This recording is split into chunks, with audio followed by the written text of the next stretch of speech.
அம்மா கால்ல விழுந்து ஆசீர்வாதம் வாங்கிக்கப்பா ஐயர் சொல்ல சூர்யா அம்மாவை தேடினான். இதற்கிடையில் யார் யாரோ வந்து அவன் கையை பிடித்து குலுக்கி பரிசு பொருள்களையும் பணக்கவர்களையும் திணித்து விட்டு போனார்கள். சூர்யா தன் அருகில் இருந்த நளினியை பார்த்தான். ஹோம புகையில் நளினியின் முகம் சிவந்து வியர்த்திருந்தது. புறங்கழுத்து மயிர்கள் வியர்வையில் ஒட்டி இருக்க ரோஜா பூ மாலையில் பாதி பூக்கள் உதிர்ந்து பல இடங்களில் நார் மட்டும் தெரிந்தது. அக்னி வெப்பத்தில் களைத்து போயிருந்தாள். நல்ல காற்றில் சற்று நேரம் அமரமாட்டோமா என்று அவள் மனம் தவிப்பது கண்களில் தெரிந்தது. சிரிப்பு வந்தது சூர்யாவுக்கு. என்ன நளினி, இதுக்குள்ள சோர்ந்து போயிட்ட? இன்னைக்கு இன்னும் எவ்வளவோ இருக்கு என்று சொல்லி கண் சிமிட்டி சிரித்தான். ஆசை உள்ள விட்டதும் தூங்கிடுவேன், உங்க கழுத்தை அறுப்பேன். நளினி யாரையோ பார்த்து கொண்டு அவன் காதருகில் கிசுகிசுத்தாள். அப்படிங்களா? அதுக்கு என்ன, தாராளமா தூங்குங்களேன், நமக்கு ஆளா கிடைக்காது. அந்த பச்சை சுடிதார் நல்லா இல்ல, திம்முன்னு பம்பளி மாஸ் மாதிரி. உன்னை விட வயசுல கூட சிறுசாதான் இருக்கும்னு தோணுது. அத்தை கணக்கு பண்ணிட்டா போச்சு. அப்படியா? புருஷன்னு பார்க்க மாட்டேன், பெராண்டி கடிச்சு கொதறிடுவேன். உன்னால முடியாது, நீதான் தூங்கிடுவியே. சரி சரி, அம்மா எங்கன்னு பாருங்க. சூர்யா அம்மாவை தேடினான். அம்மா சற்று தள்ளி யாரோ ஒரு பெண்மணியோடு பேசிக் கொண்டிருப்பது தெரிந்தது. சூர்யா நளினியோடு அம்மாவிடம் சென்றான். அம்மா திரும்பினாள். நமஸ்காரம் பண்ணிக்கிறோம்மா. வணங்கி எழுந்த இருவரையும் அம்மா கண் கொட்டாமல் ஒரு நிமிடம் பார்த்தாள். அவள் விழிகளில் பளபளப்பு. ஒருத்தருக்கொருத்தர் விட்டு கொடுத்து ஒருத்தர் புரிஞ்சுண்டு வாழ்றதுதான். நீங்க ரெண்டு பேரும் எந்தவித கசப்பும் ஏற்படாம சௌக்கியமா வாழணும். இதை சொல்லும் போது அம்மாவின் கண்கள் உடைந்தது. குரல் அடைத்தது. அம்மாவின் கண்ணீரை ஆனந்த கண்ணீர் என்று நினைத்தான் சூர்யா. அவனுடைய 4வது வயதில் அப்பாவுக்கும் அம்மாவுக்கும் விவாகரத்து நடந்தது என்று 10 வயதில் அவனுக்கு அம்மாவின் உறவு ஒன்று சொல்லியது. சூர்யா உடனே அது பற்றி அம்மாவிடம் கேட்டுவிட்டான். அம்மா சட்டென்று எந்த பதிலும் சொல்லவில்லை. அப்பா கெட்டவராமா? உன்னை அடிப்பாரா, துன்புறுத்துவாரா? அதான் அவர் வேண்டான்னு விலகிட்டியா? சூர்யா அடுக்கடுக்காக கேள்வி கேட்டான். அம்மா ஒரு நிமிடம் கண்மூடி யோசித்துவிட்டு ஆமாம் என்று ஒற்றை வார்த்தையில் பதில் சொன்னாள். இதை சொல்வதற்கு அம்மா ஏன் யோசித்தாள் என்று புரியவில்லை சூர்யாவுக்கு. ஆனால் அதற்கு பிறகு அப்பாவை பற்றி நினைக்கும் போதெல்லாம் சர்க்கரை பொங்கல் சாப்பிடும் போது கல்லை கடித்து பல் கூசுவது போல்தான் இருந்தது. கூடியவரை அப்பாவை பற்றி நினைப்பதே இல்லை. அப்பாவின் முகம் கூட மறந்து போயிற்று. அவர்தான் அப்பா என்று பறைசாற்றி கொண்டிருந்த ஒரே ஒரு போட்டோவையும் அம்மா ஏதோ பெட்டிக்கடையில் போட்டு பரன் மீது ஏற்றிவிட்டாள். அதன் பிறகு அம்மாதான் அவனை வளர்த்தாள். அம்மா சினிமா தாயை போல் பாசத்தை கொட்டி வளர்த்தாள். அவனுக்காக நிறைய தியாகம் செய்தாள் என்றெல்லாம் சொல்ல முடியாது. ஆனால் அவனுக்கு அவள் எந்த குறையும் வைக்கவில்லை என்பது நிஜம். அவள் அதிகம் அவனை கொஞ்சியது கூட கிடையாது. பாட்டிதான் அவனோடு அதிக நேரம் செலவழித்தாள். பாட்டி செத்த பிறகு வேலைக்காரர்கள். அம்மா காலில் சக்கரம் கட்டி கொண்டார் போல் அலைந்தாள். நிறைய சம்பாதித்தாள். சொந்தமாய் கார்மெண்ட்ஸ் நடத்தி வந்தாள். தானே டிசைன் செய்வாள். தன் டிசைன்களுக்கு தானே மாடலாகவும் இருந்து பிசினஸில் புரட்சி செய்து விற்பனையை அதிகரித்துக் கொண்டாள். பிசினஸ் நிலைத்து அவளுடைய உற்பத்திகளின் புகழ் பரவியதும் மாடலிங் செய்வதை நிறுத்தினாள். மற்ற மாடல்களை உபயோகித்துக் கொண்டாள். புது புது விளம்பர உத்திகளின் மூலம் நம்பர் 1 என்ற அந்தஸ்தை அடைந்தாள். சூர்யாவை MBA பட்டதாரியாக்கினாள். பிசினஸ் மேல் படிப்புக்காக அவனை அமெரிக்காவுக்கு அனுப்பினாள். 2 வருடம் நியூயார்க்கில் இருந்து படித்துக் கொண்டிருந்த போதுதான் நளினியை சந்தித்தான் சூர்யா. முகூர்த்த சாப்பாடு முடிந்து சத்திரம் சந்தடி குறைந்திருந்தது. நெருங்கிய உறவுகள் மட்டும் அங்கங்கு உட்கார்ந்து அரட்டை அடித்துக் கொண்டிருந்தனர். ஒரு சிலர் உண்ட அலுப்பில் உறக்கத்தை தழுவி இருந்தனர். பிள்ளைக்கு வந்த பரிசு பொருட்களை ஒழுங்காக அடுக்கி வைத்துக் கொண்டிருந்தாள் யசோதா. சரியாக 25 வருடத்திற்கு முன்பு அவளுக்கும் இதே போல்தான் அமர்க்களமாக திருமணம் நடந்தது. யசோதா தாமோதரன் ஜோடி பொருத்தத்தை பற்றி பேசாத வாயில்லை, வியக்காத விழி இல்லை என்னும் அளவுக்கு இருவருமே ஒருவரை ஒருவர் மிஞ்சும் அழகாக இருந்தார்கள். யசோதா தன் கணவனை பற்றி ஓரளவுக்கு கற்பனை செய்து வைத்திருந்தாள். தன் கணவரின் எதிரில் நிற்கக்கூட மற்றவர்கள் யோசிக்கும்படியாக அவன் கம்பீரமாகவும் மிக குறைவாக பேசுபவனாகவும் இருக்க வேண்டும். முக்கியமாக மற்ற பெண்கள் அவனை பார்த்து பெருமூச்சு விட வேண்டும். அவளை பார்த்து பொறாமைப்பட வேண்டும். அவள் அப்பாவும் அம்மாவும் அவனிடம் மிகுந்த மரியாதை காட்ட வேண்டும். அவள் பிறந்த வீடு அவன் வந்தால் ஓடி ஓடி உபச்சாரம் செய்ய வேண்டும். மொத்தத்தில் அவன் இந்த ஊருக்கே ராஜா போல் வளைய வர அவன் அருகில் அவள் ராணியாக உலா வர வேண்டும். சாமானிய மனிதர்கள் நெருங்க முடியாத உயரத்தில் அவர்கள் வாழ வேண்டும் என்று அவள் விரும்பியதெல்லாம் நடைமுறையில் நடக்கவில்லை. படிப்பும் பணமும் பதவியும் புகழும் அழகும் கம்பீரமும் இருந்த அளவுக்கு தாமோதரனிடம் கர்வம் இல்லை. கர்வமற்றிருப்பது மனிதனின் மிக வீரிய நிலை என்பது யசோதாவுக்கு புரியவில்லை. எவருக்கும் எளிதில் எட்டாத உயரத்தில் தன் கணவன் இருக்க வேண்டும் என்று நினைத்த நினைப்பில் மண் விழுந்த அதே சமயத்தில் அவர்கள் தாம்பத்தியத்திலும் மெல்ல விலகல் ஏற்பட்டது. தாமோதரன் எல்லோரையும் அந்தஸ்து பேதமின்றி சமமாக நடத்தினான். கை கட்டி நின்று அவனிடம் பேச வேண்டிய வேலைக்காரர்கள் பயமற்று சிரித்து பேசிய போது கொதித்து போனாள். முதல் யுத்தம் அப்போதுதான் ஆரம்பித்தது. நீங்க ஒரு IAS ஆபீசர், ஒரு ஜில்லாவுக்கே கலெக்டர்ங்கிறத ஏன் சில நேரம் மறந்துடுறீங்க? ஏன் அசோ, கலெக்டர்னா எப்படி இருக்கணுங்கிற? ஏன் உங்க ட்ரைனிங்ல அதெல்லாம் சொல்லி கொடுக்கலையா? கலெக்டர் என்னெல்லாம் செய்யணும்னு தான் சொல்லி கொடுத்துருக்காங்க. எப்படிலாம் இருக்கணும்னு சொல்லி தந்ததா நினைவில்ல. நான் சொல்லித்தரேன், இனிமேலாவது அதுபடி இருங்க. சொல்லு, முடிஞ்சா இருக்கேன். முடிஞ்சா என்ன முடிஞ்சா? முடியணும். நமக்குன்னு ஒரு ஸ்டேட்டஸ் இருக்கு, அதை நாம தான் காப்பாத்திக்கணும். எப்படி காப்பாத்தலாம் சொல்லு? முதல்ல இந்த வேலைக்காரங்களோட சிரிச்சு பேசுறத நிறுத்துங்க. அவங்கள வேலைக்காரங்களா மட்டும் நடத்துங்க போதும். விரட்டி வேலை வாங்குங்க. உங்க முன்னால பணிஞ்சு கை கட்டி நிக்க வேண்டிய நாய்ங்க அதுங்க. தப்பு யசோதா. உன் செல்ல பிராணியான நாய நீ நாயாவா நடத்துற? உன் உயிரா இல்ல கவனிச்சுக்கிற? உன் செல்ல பிராணிய விடவா நம்ம வீட்டு வேலைக்காரங்க மட்டமா போயிட்டாங்க? வாய மூடுங்க. நம்ம வீட்டு நாய்களோட இந்த வேலைக்கார நாய்களை இன்னொரு முறை ஒப்பிடாதீங்க. என் நாயோட பிறப்பென்ன, ஜாதி என்ன, விலை என்ன, என்ன இருந்தாலும் நாய் தானே. அறிவு மிஸ்ஸிங் தானே. தாமோதரன் சிரிக்க, யசோதா தன் கையில் இருந்த புத்தகம் ஒன்றை தன் நிலை மறந்து தூக்கி எறிந்து தன் கோபத்தை காட்டினாள். தாமோதரனின் முகத்தில் கவலை படர்ந்தது. எதிர் எதிர் துருவங்கள் ஒன்று சேராது என்றுதான் சொல்லுவார்கள். ஆனால் அந்த இயற்கை விதியை மீறி தாமோதரனும் யசோதாவும் ஒன்று சேர்ந்திருந்தார்கள். அப்படி இயற்கையின் விதி மீறப்பட்டதாலேயே அவர்களுடைய தாம்பத்தியத்தில் பல அசம்பாவிதங்கள் ஏற்பட்டன. அன்பு என்பது ஒரு பெரிய மரத்தின் வேரிலிருந்து நுனி இலை வரை பிரிந்து செல்லும் உயிர் நரம்புகளைப் போல மனித மனதில் பறந்து விரிந்திருக்க வேண்டும் என்று நினைத்தார் தாமோதரன். யசோதா அன்பை வியாபார பொருளாய் வைத்திருப்பவள். மனிதம் என்பது அவர் மூச்சாக இருந்தது. யசோதாவுக்கோ அது வெறும் நகமாக இருந்தது. தன் அந்தஸ்துக்கு ஏற்றவர்களிடம் அதை பாலிஷ் போட்டு அழகாக்கி நளினமாய் காட்டினாள். ஏழைகளின் மீதோ ஏதோ நகத்தை ஆயுதமாய் பிரயோகித்து அவர்களை துன்புறுத்தினாள். நாளாக ஆக அவளுடைய கிடுபிடிகளை மீறி அவனை சந்திக்க சாமானிய மக்கள் மிகவும் அல்லல் பட தொடங்கினர். தாமோதரனின் பொறுமை மெல்ல மெல்ல குறைந்து வந்தது. என் மீது நீ செலுத்தும் அன்பும் ஆதிக்கமும் இந்த வீட்டுக்குள்ள மட்டும்தான் இருக்கணும். யசோ, நான் ஒரு பப்ளிக் சர்வெண்ட். என்னை நம்பி ஒரு ஜில்லாவையே எங்ககிட்ட ஒப்படைச்சிருக்கு அரசாங்கம். என் ஒரு கையெழுத்துல பல ஏழைகளோட எதிர்காலமே அடங்கி இருக்குமா?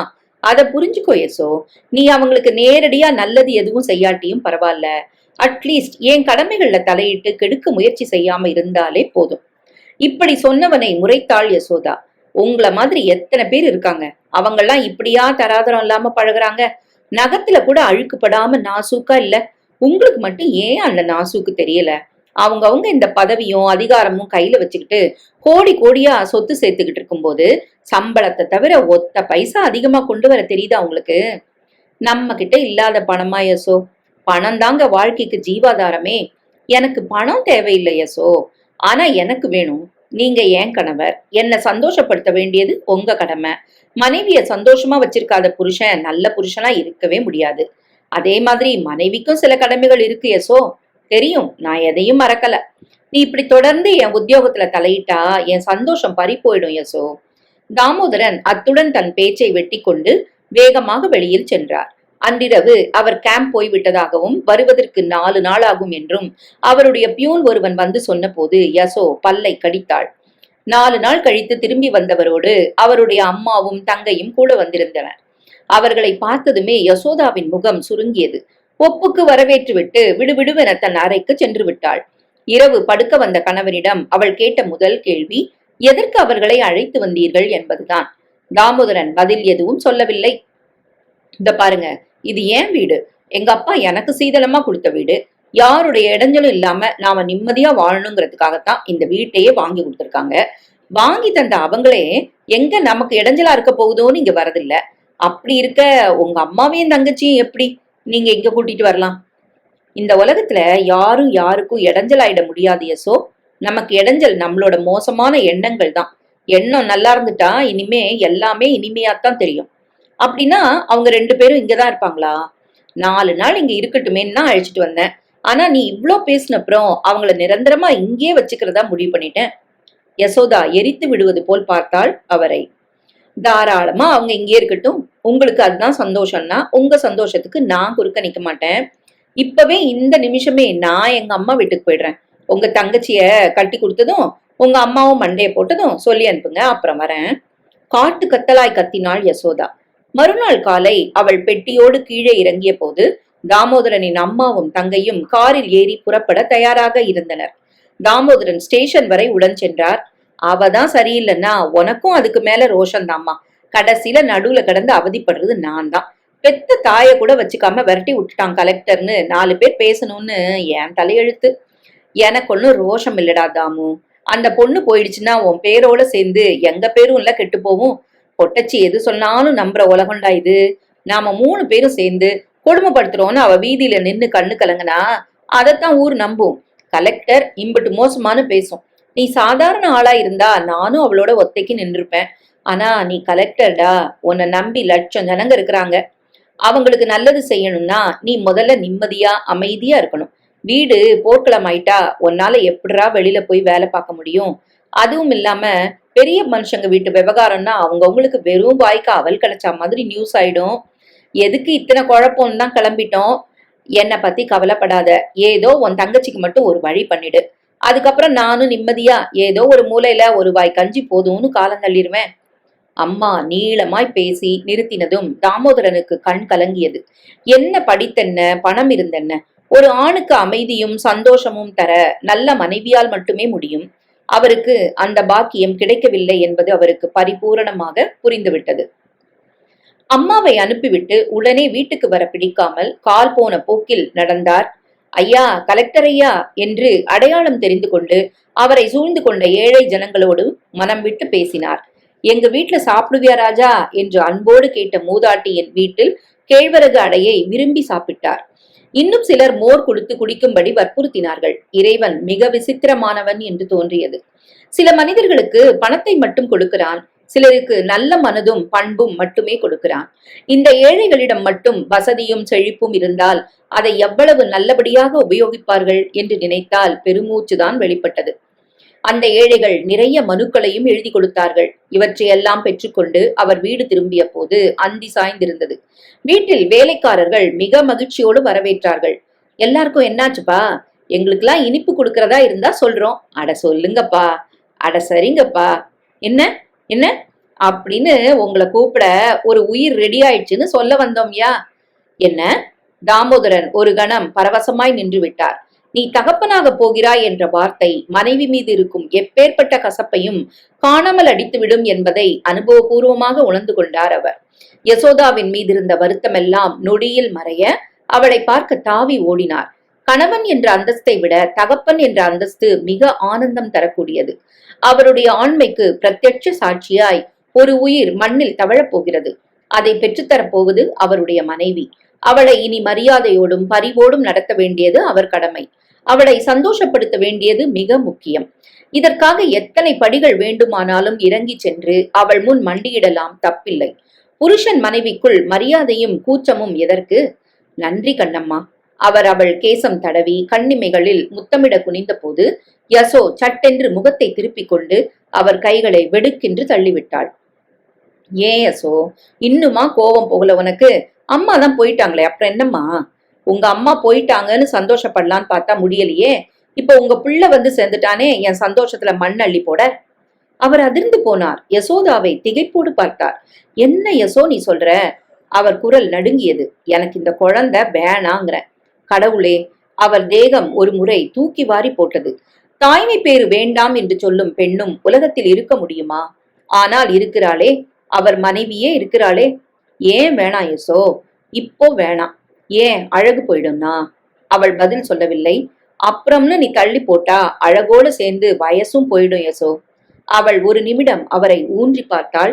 ஓகே, உங்களுக்காக, உங்க சந்தோஷத்துக்காக இந்த அசிங்கத்தை நான் சுமக்கிறேன். அதே மாதிரி என் சந்தோஷத்துக்காக பதிலுக்கு நீங்க என்ன செய்வீங்கன்னு சொல்லுங்க. எது வேணா செய்யறேன் யசோ. நீ என்ன சொன்னாலும் கேக்குறேன். எது உனக்கு சந்தோஷம் தரும்னு சொல்லு. இனி நான் சொல்றதைத்தான் நீங்க கேட்கணும். நான் சொல்றவங்களோட மட்டும்தான் நீங்க பேசணும். நான் நீட்டுற ஃபைல்ல மட்டும்தான் நீங்க கையெழுத்து போடணும். என் அனுமதி இல்லாம நீங்க எந்த முடிவும் எடுக்க கூடாது. நீங்க எங்க போனாலும் நானும் கூட வருவேன். மொத்தத்துல நான் தான் இனி உங்க அந்தரங்க காரியதர்சி, அதாவது அரசாங்கம் நியமிக்காத அன்அபிஷியல் செக்ரட்டரி, சரியா? அவர் அயர்ந்து போனார். இது தப்பு யசோ. என்னோட உத்தியோகம் மக்கள் சம்பந்தப்பட்டது. உன் பேச்சு கேட்டு நான் ஏதாவது தப்பு பண்ணா அந்த மக்கள் என்னை துவம்சம் பண்ணிருவாங்க. இது ஜனநாயக நாடுமா? மக்கள் குரலுக்கு வலிமை அதிகம். சட்டம் என்ன தண்டிக்குதோ இல்லையோ, மக்கள் அந்த காரியத்தை செஞ்சிருவாங்க. தயவு செஞ்சு உன் கோரிக்கைய ரீகன்சிடர் பண்ணி யசோ. நீ என் மனைவி, என் சக்திக்கு உட்பட்டதை கேளு, கண்டிப்பா செய்யறேன். யசோதா போன் சுழற்றினாள். டாக்டர், நான் யசோதா தான். ஒரு அபார்ஷன் கேஸ் இருக்கு, எப்போ வந்து பார்க்கலாம்? நாளைக்கு. தாமோதரன் சட்டென்று லைனை துண்டித்தார். நீ சொல்றபடியே கேட்கிறேன் யசோ என்றார். என் தலையில அடிச்சு சத்தியம் பண்ணுங்க. அவர் அவள் தலை மீது கை வைத்து சத்தியம் செய்தார். யசோதாவின் முகம் மலர்ந்தது. மனித மனங்களில் ஏற்படும் சில வகை உணர்ச்சிகளுக்கு இதுவரை எந்த விஞ்ஞானமும் காரணம் கண்டறிந்ததும் இல்லை, அறிய முடியவும் இல்லை. இதற்கு காரணம் மனித சக்திக்கு மேல் ஒரு சக்தி உண்டு என்பதுதான்.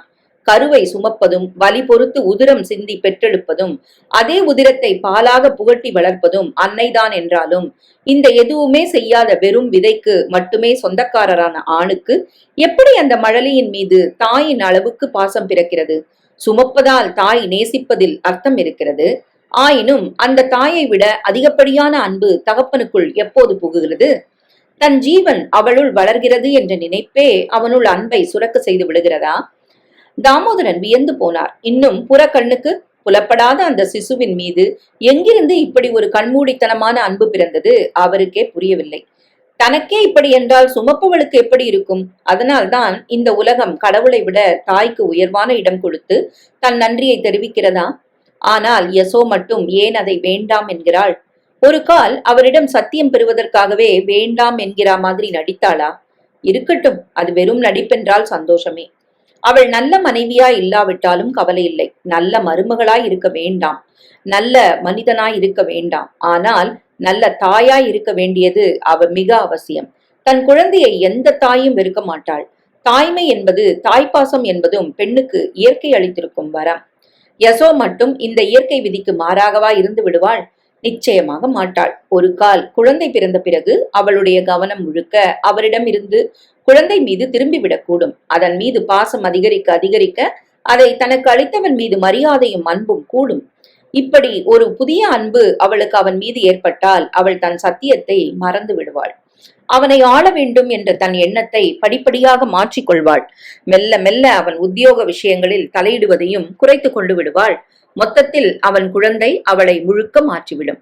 ஒரு அரசனி பெண்ணை விட தாயாக போகும் பெண்ணின் அன்பு விசாலமானதாக இருக்கும். கன்னிப்பெண் தன் சம்பந்தப்பட்ட விஷயங்களின் மீது மட்டுமே அன்பு செலுத்துவாள். ஆனால் தாயாகும் ஒரு பெண் தான் கருக்கொண்ட க்ஷணத்திலிருந்து உலகத்தையே தன் குழந்தை போல் நேசிக்க ஆரம்பித்து விடுவாள். பெண்மையின் உயர்வு இங்கேதான் ஆரம்பிக்கிறது. தாமோதரனுக்கு சந்தோஷமாக இருந்தது. சுயநலமியான அகம்பாவக்காரியான யசோ இந்த உலகத்தை நேசிக்கப் போகிறாள். நிச்சயம் இந்த அற்புதம் நடக்கும். தாய்மையின் வலிமை இதுதான். ஒரு மனைவி கருவுற்ற பிறகுதான் புருஷன் மனைவிக்குள்ளு இருக்கும் அன்பும் அதிகரிக்கிறது. தனக்கு தாய்மையை தந்திருக்கும் புருஷன் மீது மனைவிக்கும், தன் வாரிசை வயிற்றில் சுமந்திருக்கும் மனைவி மீது புருஷனுக்கும் அன்பு கூடுகிறது. அந்த அன்பினால் இவர்கள் ஒருவரை ஒருவர் கரிசனமாக நடத்தி கொள்கிறார்கள். இங்கே யசோவுக்கு அவர் மீது அத்தகைய அன்பு வந்திருக்கிறதா என்று தெரியாவிட்டாலும் அவள் மீது அவருக்கு இருந்த அன்பும் அதன் பலனாக கரிசனமும் பல மடங்கு கூடியிருந்தது. அவளுடைய சந்தோஷமே அவர் குறியானது. அவள் கேட்டதையெல்லாம் சிரமம் பார்க்காமல் வாங்கி கொடுத்தார். அவளுக்கு பிடிக்காதவற்றை அவரும் சாப்பிடவில்லை. அவள் ஆசைப்பட்ட இடங்களுக்கெல்லாம் அழைத்துச் செல்வதே அவர் முதல் கடமை என்றாகிவிட்டது. மொத்தத்தில் தாய்மை என்னும் கோல் கொண்டு அவரது பாச குரங்கை அவள் ஆட்டி வைத்துக் கொண்டிருந்தாள். தான் ஒரு பொறுப்புள்ள கலெக்டர் என்பதும் தனக்கு நிறைய கடமைகள் இருக்கின்றது என்பதும் கூட அவருக்கு மறந்துவிட்டது. மக்கள் முணுமுணுக்க ஆரம்பித்து விட்டதாக காரியதரிசி பணிவோடு அவர் காதில் போட்டு வைத்தார். கோப்புகள் தாமதமாக கையெழுத்தாயின.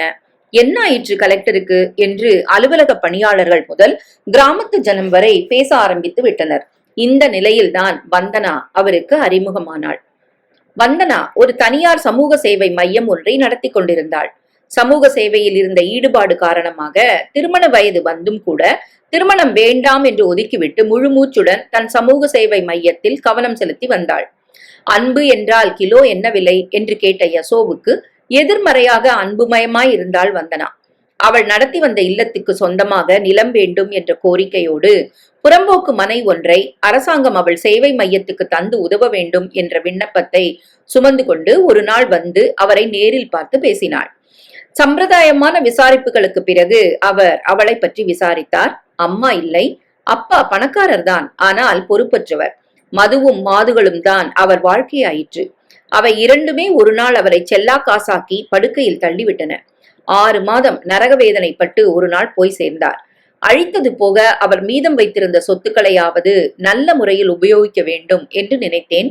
பணம் இருந்தது என்ற ஒன்றை தவிர நான் ஒரு அனாதை போல்தான் வளர்ந்தேன். எனவே சமூக சேவைதான் எனக்கு பிடித்திருந்தது. முதலில் அனாதை இல்லம் தான் ஆரம்பித்தேன். 4 குழந்தைகளோடு ஆரம்பித்தேன். இப்போது 40 குழந்தைகள் இருக்கிறார்கள். தவிர ஊனமுற்ற பெண்களும் குணமடைந்த நோயாளிகளும் கூட இருக்கிறார்கள். குழந்தைகள் அவர்கள் பொறுப்பில் தான் இருக்கிறார்கள். சாப்பாட்டுடன் ஒரு ஊதியமும் கொடுத்து விடுகிறேன். இப்போது அனாதை என்ற நினைப்பும் என்னை கொன்ற தனிமையும் என்னை விட்டு ஓடிவிட்டதாக தோன்றுகிறது. மிகப்பெரிய சம்சாரியாகிவிட்டேன் என்றும் கூட வைத்துக் கொள்ளலாம். அவள் சிரித்த போது அவர் வியந்தார். இந்த வயதில் இப்படி ஒரு நல்ல நோக்கமா? நல்லது மிஸ் வந்தனா. நல்ல காரியங்கள் எதுனாலும் நிச்சயம் என் வாழ்த்துக்களும் ஒத்துழைப்பும் கண்டிப்பா கிடைக்கும். உங்க விண்ணப்பத்தை உடனே பரிந்துரை பண்ணி உங்களுக்கு சொந்தமா நிலம் கிடைக்க என்னாலான முழு உதவியும் செய்யறேன். அவர் புன்சிரிப்போடு சொல்ல வந்தனா கை கூப்பி நன்றி தெரிவித்து விட்டு புறப்பட்டாள்.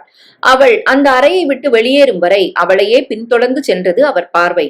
யசோதா எப்படி இருக்க வேண்டும் என்று அவர் விரும்பினாரோ அதுபோல் வந்தனா இருப்பதாக ஏனோ அவர் மனம் திரும்ப திரும்ப நினைத்தது. வந்தனா கொடுத்த விண்ணப்பத்தில் குறிப்பெழுதி தன் கீழ் உள்ள அதிகாரிக்கு அனுப்பிய பிறகு நெருக்கியடித்த வேலைகளில் வந்தனாவை பற்றி சுத்தமாக மறந்துவிட்டது. அதன் பிறகுதான் யசோதா கருவுற்ற செய்தி அறிந்ததும் அதன் பின்னால் நடந்த நிகழ்ச்சிகளும் அவர் பார்வைக்கு வைக்கப்பட்டு அவரால் கவனிக்கப்படாமல் தங்கிவிட்ட கோப்புகளில் வந்தனாவுடைய கோப்பும் அடக்கம். அவரை பார்க்க பலமுறை வந்த வந்தனா அவரை சந்திக்க முடியாமல் ஏமாற்றத்தோடு திரும்பினாள். அவள் கேள்விப்பட்ட வரையில் தாமோதரனைப் போல மிகச் சிறந்த கண்ணியமான இரக்கமுள்ள அதிகாரியை சந்திப்பதே அரிது என்பதுதான். யார் வந்தாலும் எந்தவித பந்தாவும் இல்லாமல் சந்திக்கும் வழக்கமுள்ளவர். சமீப நாட்களாக ஒழுங்காகவே அலுவலகத்துக்கு வருவதில்லை என்றும் மனைவியே கதி என்று இருப்பதாகவும் அலுவலக ஊழியர்கள் பேசிக்கொண்டது அவள் காதில் விழுந்த போது அவள் வருத்தப்பட்டாள். ஒரு IAS அதிகாரி தன் பொறுப்புகளையும் கடமைகளையும் மறந்துவிட்டு இப்படி சாதாரண மனிதனைப் போல நடந்து கொள்வது அவருக்கும் சரி மக்களுக்கும் சரி நல்லதா என்ற கேள்வி எழும்பியது. பொறுப்புள்ள ஒரு சமூக சேவகி என்ற முறையில் அவரிடம் அவர் தவறை எடுத்துச் சொன்னால் என்ன தவறு என்று யோசித்தாள். ஒரு முறை அவரை சந்தித்து பேசும் வாய்ப்பு கிட்டாதா என்று நினைத்தாள். சுயநலம் கருதாது ஒருவர் வேண்டிக் கொள்ளும் எதுவும் உடனடியாக ஈடேறிவிடும் போலும். அதற்கடுத்த வாரமே அவரை சந்திக்கும் வாய்ப்பு அவளுக்கு கிட்டியது. இல்லத்து குழந்தை ஒன்றுக்கு உடல்நலம் சரியில்லாமல் போக உதவிக்கு ஒரு பெண்ணை அழைத்துக் கொண்டு மருத்துவர் வீட்டுக்கு தானே குழந்தையை எடுத்துக்கொண்டு சென்றிருந்தாள் வந்தனா. நகரத்தின் மிக பெரிய மருத்துவர் அவர். முன் அனுமதியின்றி அவரும் அவரை சந்திக்க இயலாது. ஆனால் வந்தனாவின் சேவை மையம் மட்டும் விதிவிலக்கு. அதன் குழந்தைகளுக்கு மட்டும் எந்த நேரத்திலும் இலவசமாய் வைத்தியம் பார்ப்பவர். அப்படி பார்ப்பதை அவரும் ஒரு சமூக சேவையாகவே நினைத்தார். கணவன் மனைவி இருவருமே புகழ்பெற்ற மருத்துவர்கள். வந்தனா டாக்டரிடம் குழந்தையை காட்டிவிட்டு வெளியில் வந்ததும் அவள் விழிகள் ஒரு வினாடி விரிந்தன. லேடி டாக்டரின் அறைக்கு வெளியில் தாமோதரன் அமர்ந்திருந்தார். வணக்கம்.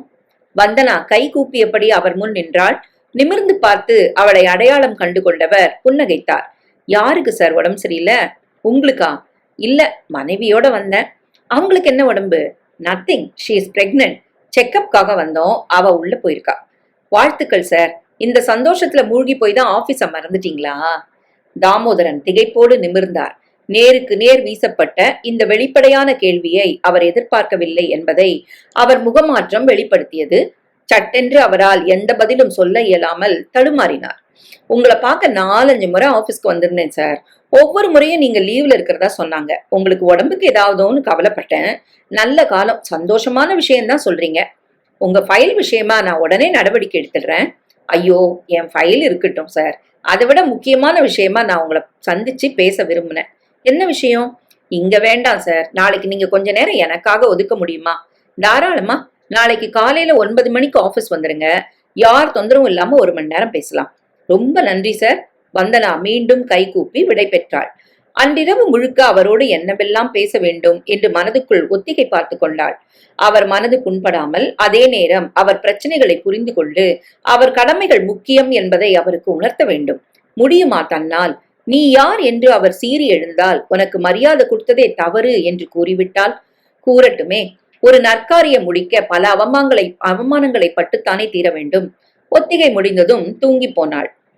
அது யார்? திரும்பி வரும் வழியில் கணவனிடம் கேட்டாள் யசோதா. எது? மெய் மறந்து போய் பேசிட்டு இருந்தீங்களே, அவளைத்தான் கேக்குறேன் யாருன்னு. ஓ, அவங்களா? சமூக சேவகி யசோ. அவங்க ஃபைல் விஷயமா ஏதோ கேட்டாங்க, தட்ஸ் ஆல். அத கேட்க நேரங்காலம் இடம் எல்லாம் கிடையாது அவளுக்கு. சரி, அவதான் கேட்டான்னா உங்களுக்கு எங்க போச்சு புத்தி? This is not the place for enquiring about your ஃபைல்னு பட்டு சொல்லியிருக்க வேணாம். அதான் சொன்னேன் யசோ.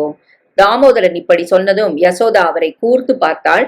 தாமோதரன் தன் பார்வையை திருப்பிக் கொண்டார். அண்ட புழுகு ஆகாச புழுகுன்னா இது வரைக்கும் எனக்கு அர்த்தம் தெரியாம இருந்துச்சு. இப்பதான் அதெல்லாம் என்னன்னு புரியுது. என்ன சொல்ற நீ? நான் சொல்லல, நீங்க தான் சொல்றீங்க. பொய், அதுவும் கட்டுன பொண்டாட்டிக்கிட்ட. நான் என்ன? ஷட்டப்.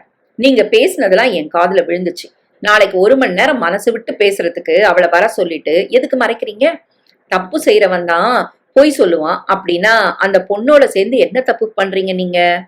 நிறுத்து யசோ, நீயா கண்டதையும் நினைச்சுக்கிட்டு உளராத. ஓஹோ, அவளை சொன்னதும் பொத்துக்கிட்டு வருதோ? ஒண்ணு செய்யுங்க, உங்க மனசுல எதுவும் இல்லைன்னா அதை நிரூபிங்க. எப்படி? நாளைக்கு அவளை நீங்க பார்க்க கூடாது. வீடு வந்ததும் யசோதா வேகமாக இறங்கி போனாள். தாமோதரன் திகைத்து நின்றார். விடியற்காலையிலேயே விழிப்பு வந்துவிட்டது வந்தனாவுக்கு. தாமோதரனை சந்திக்க போகும் தருணத்தை நினைத்து அவள் மனதும் உடலும் பரபரத்தது. அவளுக்கே வியப்பாக இருந்தது. தன்னுடைய ஆசிரம பணிகள் தொடர்பாக இதுவரை எத்தனையோ பெரிய மனிதர்களையும் தொழில் அதிபர்களையும் அரசியல்வாதிகளையும் சந்தித்திருக்கிறாள். ஒரு முறை முதல்வரை கூட சந்தித்து பேசியிருக்கிறாள். அப்போது கூட இப்படி படபடக்கவில்லை, பறக்கவில்லை, ஒத்திகை எதுவும் பார்க்கவில்லை. இந்த கலெக்டர் மட்டும் என்ன விதத்தில் முக்கியமானவர் என்று இப்படி உடம்பும் மனதும் பரபரக்கிறது? அவளுக்கே புரியவில்லை. குளித்து விட்டு வந்ததும் அன்றைக்கு பார்க்க வேண்டிய முக்கியமான வேலைகள் என்ன என்பதை டயரி புரட்டி பார்த்தாள். 10 மணிக்கு தொழிலதிபர் ஒருவரை நன்கொடை விஷயமாக சந்திப்பதற்கு நேரம் வாங்கியிருந்தது. கலெக்டரை சந்தித்துவிட்டு குறித்த நேரத்தில் அந்த தொழிலதிபரையும் சந்திக்க முடியுமா என்ற சந்தேகம் எழுந்தது. முடியாது என்று கூடவே தோன்றியது. நன்கொடையை விட கலெக்டரின் சந்திப்பு முக்கியம் என்றும் தோன்றியது. தொழிலதிபருக்கு போன் செய்து ஏதேனும் சொல்லி சமாளித்து விடலாம் என்று முடிவுக்கு வந்தாள். அதன் பிறகு வழக்கமான தனது பணிகளை தொடங்கினாள். காலை பிரார்த்தனையில் கலந்து கொண்டாள். குழந்தைகள் ஒவ்வொருவரோடும் சற்று நேரம் செலவழித்து சிரித்து பேசி விளையாடினாள். மழலைகளை தூக்கி கொஞ்சி மகிழ்ந்தாள். சமையல் ஆட்களிடம் அன்றைய மெனுவை கொடுத்தாள். முக்கியமான சாமான்களையும் ஸ்டோர் ரூம் திறந்து எடுத்து கொடுத்துவிட்டு தன் அறைக்கு அவள் திரும்பிய போது மணி 7:45 ஆகியிருந்தது. மறுபடியும் ஒரு முறை முகம் கழுவிக்கொண்டு சந்தன நிறத்தில் ஒரு கல்கட்டா வாயில் புடவையை எடுத்து கச்சிதமாக உடுத்தி கொண்டாள். அதே நிறத்தில் ரவிக்கையும் அணிந்தாள். தலைமுடியை தூக்கி கழுத்துக்கு சற்று மேலே சின்ன கொண்டையாக போட்டாள். லேசான பவுடர் பூச்சுக்கு பிறகு நடுநெற்றியில் சிறிய ஸ்டிக்கர் பொட்டை ஒட்ட வைத்துக் கொண்டாள். என்றைக்கும் விட இன்று தான் மிக அழகாக இருப்பதாக தோன்றியது அவளுக்கு. அழகு பற்றி நினைத்ததும் கூடவே சிரிப்பும் வந்தது. ஏனெனில் இது நாள் வரை தன் அழகை தானே அவள் லட்சியம் பண்ணியதில்லை. அப்படி இருக்க இன்றைக்கென்ன புதிதாக இப்படி ஒரு நினைப்பு என்று வியந்தாள். சரியாக 8:30 மணிக்கு தன் மாருதியில் ஏறினாள்.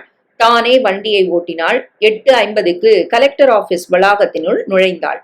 கலெக்டரின் அறையை அவள் அடையும் போது மணி சரியாக 9 அடிக்க 1 நிமிடம் இருந்தது. 2-3 கடைநிலை ஊழியர்கள் மட்டும் அங்கே இருந்தனர். தவிர பல இருக்கைகளில் ஆண்கள் வெகு சீக்கிரமாக வந்து பணியில் ஈடுபட்டிருந்தனர். ஐயா இன்னும் வரலீங்க, அப்படி உட்காருங்க. பியூன் சொல்ல நாற்காலியில் அமர்ந்தாள். கடிகாரத்தை பார்த்தாள். மணி 9 தாண்டி ஓடியது. வந்தனா கடிகாரத்தையும் வாசலையும் மாறி மாறி பார்த்து பொறுமை இழந்ததுதான் மிச்சம். 10 மணி வரை தாமோதரன் வரவே இல்லை. அதற்குள் பாவம் அவருக்கு வேறு என்ன அவசர வேலை வந்து சேர்ந்ததோ? மனதில் சூழ்ந்த ஏமாற்றத்தோடு அவள் எழுந்து நடக்க பின்னாலேயே பியூன் ஓடி வந்தான். உங்களுக்கு டெலிபோனுங்கம்மா என்றான். வந்தனா பரபரப்பானாள். வேகமாய் நடந்து சென்று ரிசீவரை எடுத்து பேசினாள். மறுமுனையில் பேசியது தாமோதரன் அல்ல, ஒரு பெண் குரல். கலெக்டருக்காக 9 மணிலிருந்து காத்திருக்கும் பொண்ணு தானே பேசுறது என்று கேட்டது மறுமுனை. ஆமா, கலெக்டர் வரமாட்டாரு, நீங்க போலாம். என்ன ஏமாத்தமா இருக்கா? அப்படித்தான் இருக்கும், உடனே கிளம்பு. இன்னைக்கு மட்டும் இல்ல, இனிமேலும் கூட அவரை சந்திக்க முயற்சி பண்ணாத, புரியுதா? நீங்க யாரு? I am Mrs Damodaran. அது அவரோட ஆபீஸ். அவர் ஃபைல் பார்க்கிற இடம், தன் கடமைகளை செய்யற இடம். That's not lovers park. சமூக சேவைங்கிற பேர்ல இப்படி பெரிய மனுஷங்களை வளைச்சு போடுறத இன்னியோட நிறுத்திக்க. புரிஞ்சுதா? மறுமுனை பட்டென்று வைக்கப்பட அதிர்ச்சியிலிருந்து விடுபட வந்தனாவுக்கு வெகு நேரம் பிடித்தது. அம்மா! சூர்யா அவள் தோளில் மெல்ல கை வைத்து அசைக்க சட்டென்று கலைந்தாள் யசோதா. என்ன என்ன யோசனமா? யார பத்தி? சூர்யா அவள் அருகில் அமர்ந்தாள். ஒன்னும் இல்லையே. யசோதா சிரித்தாள். என்னடா பொழுது போலியா? ஒரு தூக்கம் போடுறதானே, 4 மணிக்கு எழுந்தா போதுமே. நான் தூங்குறேன். ஆனா நீ என்ன யோசனை பண்ணிட்டு இருக்க? அந்த கொடுமைக்கார அப்பாவை பத்தியா? அதெல்லாம் இல்லடா. அந்த ஆளை இப்ப எதுக்குமா நேரங்கட்ட நேரத்துல நினைச்சு உன் உடம்ப கெடுத்துக்கிற? யசோதா அவனை உற்று பார்த்தாள். அவள் கண்களில் மெல்லிய நீர்ப்படலம் விரிந்தது. என்னாச்சுமா? நான் ஏதாவது தப்பா சொல்லிட்டேனா? இல்லடா சூர்யா, நான் தான் தப்பா சொல்லிட்டேன். புரியலம்மா. உங்க அப்பாவை பத்தி நான் தான் உங்ககிட்ட தப்பா சொல்லிட்டேன். உண்மையில கொடுமைக்காரி நான் தாண்டா சூர்யா.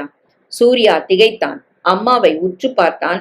என்னாச்சுமா உனக்கு என்று கவலையோடு கேட்டான். ஏன் திமிராலையும் அகம்பாவத்தாலையும் உங்க அப்பாவை நான் தாண்டா சூர்யா ஓட ஓட விரட்டிட்டேன். உன் மேல உயிரையே வச்சிருந்தவர்கிட்ட இருந்து உன்னை பிரிச்சுட்டேன். சூர்யாவால் நம்ப முடியவில்லை. அம்மாவையே பார்த்தான். நான் ஒரு ராட்சசிடா சூர்யா. அவரை சுதந்திரமா தூங்க கூட விட்டதில்ல. ஒரு மாவட்டத்துக்கே கலெக்டரா கம்பீரமா வளைய வந்தவரை என்னோட கொத்தடிமை மாதிரி வச்சிருக்கணும்னு நினைச்சேன். ஒரு நாள் பொறுமை இழந்து அடிமை விலங்க அறுத்துக்கிட்டு அவர் போனப்போ தடுக்கிற சக்தி கூட இல்லாம இருந்தேன். அப்ப கூட என் அகம்பாவும் என்னை பணிஞ்சு போக விடல. யசோதா முகத்தை பொத்தி கொண்டு குலுங்கியது. சூர்யா பதறி போனான். அம்மா இப்படி அழுது பார்த்ததில்லை. அம்மா ப்ளீஸ், இது ஒரு சந்தோஷமான நாள்மா. நீ எதையோ நினைச்சுக்கிட்டு உன்னை நீயே அப்செட் ஆக்கிக்காத. கொஞ்ச நேரம் அமைதியா நீ தூங்குமா. மத்ததெல்லாம் நாளைக்கு பேசிக்கலாம். சூர்யா அவளை சமாதானப்படுத்தி படுக்க வைத்துவிட்டு அரைக்கதவை சாத்தி கொண்டு வெளியில் வந்தான். நண்பர்கள் அனைவரும் சீட்டாட்டத்தில் அந்த ஹாலையே கலகலக்க வைத்துக் கொண்டிருக்க சூர்யா தனிமையான இடத்தை நாடி சென்றான். அவனுக்கு தெரிந்தவரை, அவனை பொறுத்தவரை அம்மா ராட்சசி இல்லை. ஆனால் அம்மா மனம் கரைந்து அழுவதை பார்த்தால் அவள் ஏதோ குற்றம் புரிந்திருக்கிறாள் என்றுதான் தோன்றியது. அப்படியே இருந்தாலும் இனி போன அப்பா மறுபடி அவள் புருஷனாக இங்கு வந்து வாழ்ந்து விடப் போகிறாரா என்ன? எதற்கு அம்மா அழுது இப்படி தன்னை வருத்தி கொள்ள வேண்டும்? சூர்யா அம்மாவிடமிருந்து தன் நினைவை திருப்பிக் கொண்டு நளினியை பற்றி நினைத்தான். நளினி எத்தனை அழகான மலர்! அதை பறித்து சொந்தமாக்கிக் கொள்ள எத்தனை சிரமப்பட்டான். சூர்யா முதலில் அவளை சந்தித்த நாளை நினைவுபடுத்தி பார்த்தான். இது மாங்காய் ஊறுகா, இது பருப்பு பொடி, இது பூண்டு தொக்கு, இது புளிக்காய்ச்சல். எல்லாரும் என்ன சாப்பாட்டு ராமன்னு சொல்ல போறாங்க. சூர்யா சிரித்தான். ஊர் விட்டு ஊர் போனா பரவாயில்ல, நீ நாடு விட்டு நாடு இல்ல போற. அம்மா, அமெரிக்கா இப்ப பாதி சவுத் இந்தியாவாயிடுச்சு. அங்க கிடைக்காத ஐட்டமே இல்லைங்கிறாங்க. நீ என்னடானா மூட்டைய கட்டி அனுப்புற. ஊர் பழகிற வரைக்கும் இதெல்லாம் சாப்பிடு. அப்புறம் நீயாச்சு உன் சாப்பாடாச்சு. யார் கவலைப்பட போறாங்க? அம்மா ஏர்போர்ட் வரை உடன் வந்தாள். பாம்பே லண்டன் வழியாக நியூயார்க் செல்லும் விமானம் புறப்பட தயாராக இருந்தது. கிளியரன்ஸ் முடிந்து பயணிகள் ஏற தொடங்கிவிட்டனர். உடம்ப பாத்துக்கங்கம்மா. சூர்யா அவளை கட்டி பிடித்து கொண்டு சின்ன குழந்தை மாதிரி கண் கலங்கினான். சக்சஸ்ஃபுல்லா திரும்பி வரணும்டா Surya. I wish you all the best. அம்மா அவன் முதுகில் தட்டி வழி அனுப்பி வைத்தாள். சூர்யா விமானத்தில் ஏறி சீட் நம்பர் பார்த்து அமர்ந்து ஜன்னல் வழியே தூரத்தில் புள்ளியாக தெரிந்த அம்மாவை பார்த்தான். விமானம் புறப்பட போவதை அறிவித்தார்கள். சூர்யா சீட் பெல்ட்டை கட்டி கொண்டான். அப்போது அவசர அவசரமாக அவன் அருகில் வந்து அமர்ந்து அப்பாடா என்றபடி சீட் பெல்ட்டை பொருத்தி கொண்ட அந்த பெண்மணிக்கு 45 வயதுக்குள் இருக்கும். வாயில் சேலையும் சின்ன கொண்டையுமாக எளிமையாக இருந்தால் முகத்தில் ஒரு அன்பும் கண்ணியமும் இருந்தது. என்னங்க மேடம், கடைசி நேரத்துல இப்படி மூச்சிறைக்க வரீங்க? வர வழியில ஏதாவது ப்ராப்ளமா? டிராபிக் ஜாம்ல மாட்டிக்கிட்டீங்களோ? அவள் திரும்பி திரும்பி பார்த்து சிரித்தாள். அதெல்லாம் இல்ல தம்பி. நேத்து நைட்டு முழுக்க பஸ்ல பிரயாணம். சரியான தூக்கம் இல்ல. அந்த அலுப்புல நல்லா தூங்கிட்டேன். எழுந்து பார்த்தா லேட் ஆயிடுச்சு. அவசர அவசரமா கிளம்பி டாக்ஸி பிடிச்சு வந்து சேர்றதுக்குள்ள லேட் ஆயிடுச்சு. தூங்கிட்டேன்னு வெளிப்படையா சொன்ன அந்த மாதுவை ரொம்ப பிடித்து போய்விட்டது சூர்யாவுக்கு. நியூயார்க் செல்லும் வரை சுவாரஸ்யமாக பேசி செல்ல ஒரு துணை கிடைத்து விட்டதாக நினைத்தான். அவள் அவனை பற்றி விசாரித்தாள். தன் பெயர் சந்திரா என்றாள். தனியா போறீங்க? அங்க யாராவது இருக்காங்களா? ஆமா, என் ஒண்ணு விட்ட சகோதரியோட பொண்ணு படிச்சுக்கிட்டு இருக்கா. அவளுக்கு துணையா இருக்கத்தான் போறேன். அதோட அமெரிக்கா பெண்கள் பற்றி ஒரு ஆராய்ச்சி கட்டுரை எழுதிட்டு இருக்கேன். அது குறித்தும் நிறைய தகவல் சேகரிக்கவும் போறேன். ஆமா, நீ எங்க தங்க போற? தற்காலிகமாக ஒரு நண்பர் வீட்டில் இருந்து கொண்டு தனியாக ஒரு அறை பார்க்க வேண்டும். நியூயார்க் ஏர்போர்ட்டில் இறங்குவதற்குள் சந்திராவுடன் நல்ல பழக்கம் ஏற்பட்டு விட்டது. உனக்கு நேரம் கிடைக்கும் போது எங்க அபார்ட்மெண்ட்டுக்கு வா சூர்யா என்று உரிமையோடு அழைத்து விலாசமும் கொடுத்து விட்டு போனாள்.